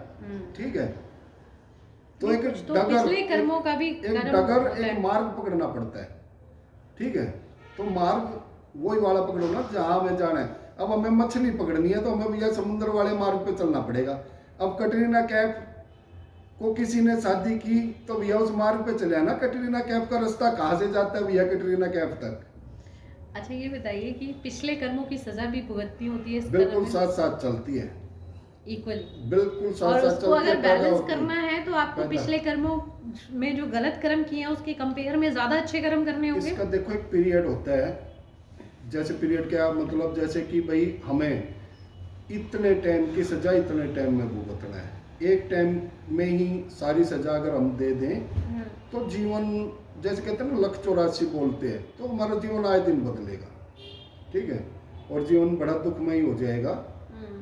तो मरने के बाद तो आत्मा जो है असली नरक होता है, जो अपने आप को मारता है ना, असली नरक होता है, मुक्ति नहीं मिलती है उसको। हाँ, वो असली नरक होता है। सुसाइड कभी नहीं करना बिल्कुल चाहिए। बिल्कुल नहीं, वो नहीं करना चाहिए। और वो तो- आकस्मिक मौत जो होती है, जैसे सडन दुर्घटना हो गई, किसी की डेथ हो गई, बिल्कुल फिट है, और तो उसे क्या कहेंगे? उसको हम ये कहेंगे कि जो एनर्जी की चपेट में आ गया, वो एक एनर्जी जो बुरा करती है ना लोगों का, उसकी उसमें आ गया, उसकी होरा के अंदर आ गया। तो अच्छा, कहीं ये ना कहीं- बताइए कि जैसे कोई सुसाइड करता है, हम्म। टाइम से पहले अपने आप को खत्म कर लेते हैं, तो हम्म। क्या उनका जो जीवन लिखा है, मान लीजिए कि 60 वर्ष में ही डेथ होनी थी, तो क्या वो धरती पर रहते हैं या चले जाते हैं कहीं और? वो भटकते रहते हैं, उनको कहीं भी वो नहीं मिलता स्थान। वो हमेशा भटकेंगे, उनको अपने पास में कोई भी, उनका एक जीवन ही ऐसा हो जाएगा कि कई जीवन अपने खराब कर लेता है वो। ठीक है, उसका दंड लेकिन भगवान व्यक्ति देते तो हैं। वही करता है जो उसकी किस्मत में लिखा होता है। अगर उसकी किस्मत में लिखा है कि वो अपनी आत्महत्या करेगा, तभी तो वो करता है ना। किस्मत बनानी पड़ती है, किस्मत बनती है कर्मों से। आप कर्मों से भाग्य को बदल सकते हो। अब एक आप अभी आपने सावित्री का बखान किया था, तो उन्होंने कर्म किए तो कुछ बदलाव आया ना, या नहीं आया? कर्मों से ही सारा काम होता है। वरना भाग्य में राजा हरिश्चंद्र थे, उन्होंने एक सत्य पर रह के कितनी बड़ी बलिदान दी है अपना, है ना।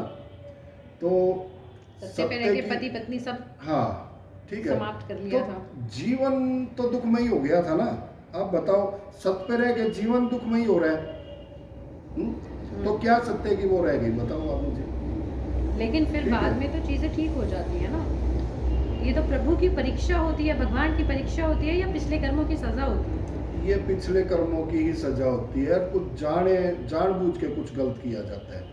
ठीक है, छल क्या सतयुग में नहीं था क्या? जब से ब्रह्मांड पे शक्तियाँ, जब से ब्रह्मांड बना है, जब से ही छल भी है, कपट भी है, सत्य भी है, झूठ भी है, सब चीजें बराबर चलती है। तो इसमें कहीं ना कहीं ये नहीं कि वही राजा हरिश्चंद्र आज सत्य की आप जानते हो क्या कीमत है? सत्य की ये कीमत है, जैसे मैं हूँ। ठीक है, क्या इतना जैसे कि सत्य की, अब मैं हूँ, जैसे एक छोटे छोटे लोग जो कुछ जानते नहीं, जो किसी क्रिया के बारे में जानते नहीं, वो अपने आप को बड़ा ये कहते हैं हम सबसे बड़े वो है भैया।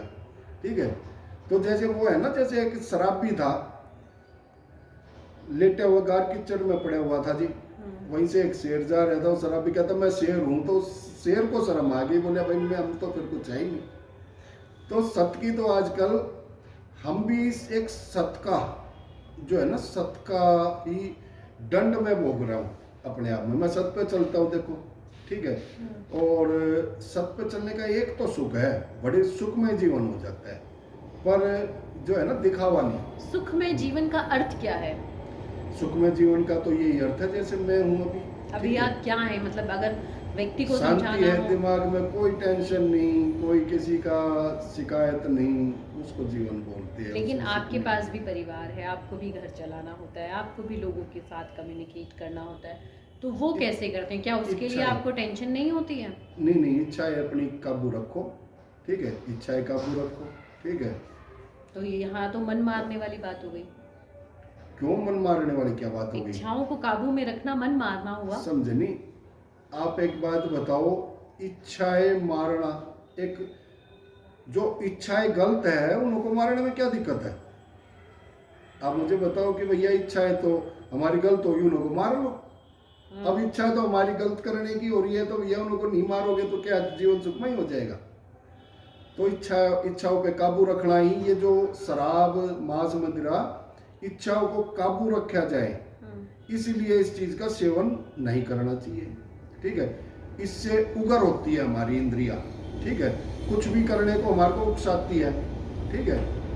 तो इसलिए ये जो है ना, अपनी इंद्रियों को जो काबू नहीं किया जिसने, अब मैं हूं, अब भैया दिखावा करना चाहे तो हम भी कुछ भी कर सकते हैं, हम भी कोई अपना रूप दिखा सकते हैं, हम सरल सरल रहते हैं। इतने बड़े गुरुओं में मेरा नाम आता है, पर हमारे अंदर तो कहीं दिखावा नहीं है किसी चीज का कि भैया ये दिखावा करना है, हमने वीडियो बनवानी है, हमने अपने चैनल जो है भैया ग्रोथ करवाने हैं, रोज बनाएंगे चैनल, देखो हमारे पास इतनी भीड़ आती है, इतने लोगों के मनोकामनाएं पूरी होती है, ठीक है। तो ये तो चीज हमारे अंदर है ही नहीं। आपका ये है कि काम करते रहे और लोगों की सेवा करते रहे। बस यही आनंदमय जीवन है, और यही कहीं ना कहीं हमारा जो आगे आने वाला जीवन है ना, हमें इससे भी बड़ी कहीं ना कहीं गद्दी दिलवाएगा समय, हमारा कर्म, ठीक है। अच्छा, आपके अकॉर्डिंग गलत करता कौन है? अपने अकॉर्डिंग तो कोई गलत नहीं कर रहा, हर किसी को भगवान से डर है, हर किसी को पता है कि गलत कर्मों की गलत सजा होती है, तो फिर गलत होता क्यों है? वो तो पिछले जन्मों के कर्म है। अगर किसी ने कोई गलत किया, किसी ने मर्डर किया, तो वो भी कहीं ना कहीं उसके किस्मत में लिखा था कि उसे जेल में जा कर के समय काटना होगा, इसलिए उसने मर्डर किया। तो इसमें तो आप ये नहीं कह सकते कि वो उसके कर्म है, कर्म तो पिछले जन्म से कनेक्ट है।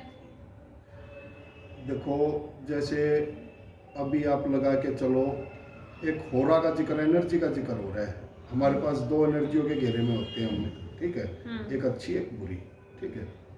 हर चीज जोड़े से बनी हुई है, हमारा दिमाग भी जोड़े से, हाथ भी जोड़े से, पैर भी जोड़े, सारी चीजें जोड़े से बनी हुई है। तो एक जो मार्गदर्शन होता है ना, जैसे कोई अभी मैं आपको बताऊं, किसी का डिस्प्यूट हो गया, तो डिस्प्यूट होने के बाद उसने एक से मार्गदर्शन लिया कि भैया मेरा डिस्प्यूट हो गया मेरे आदमी से, मैं क्या करूं? तो लेडीज से मार्गदर्शन लिया, तो लेडीज कहती है अरे आज का टाइम ऐसा ही है, उसको छोड़ तू आ जा, ठीक है।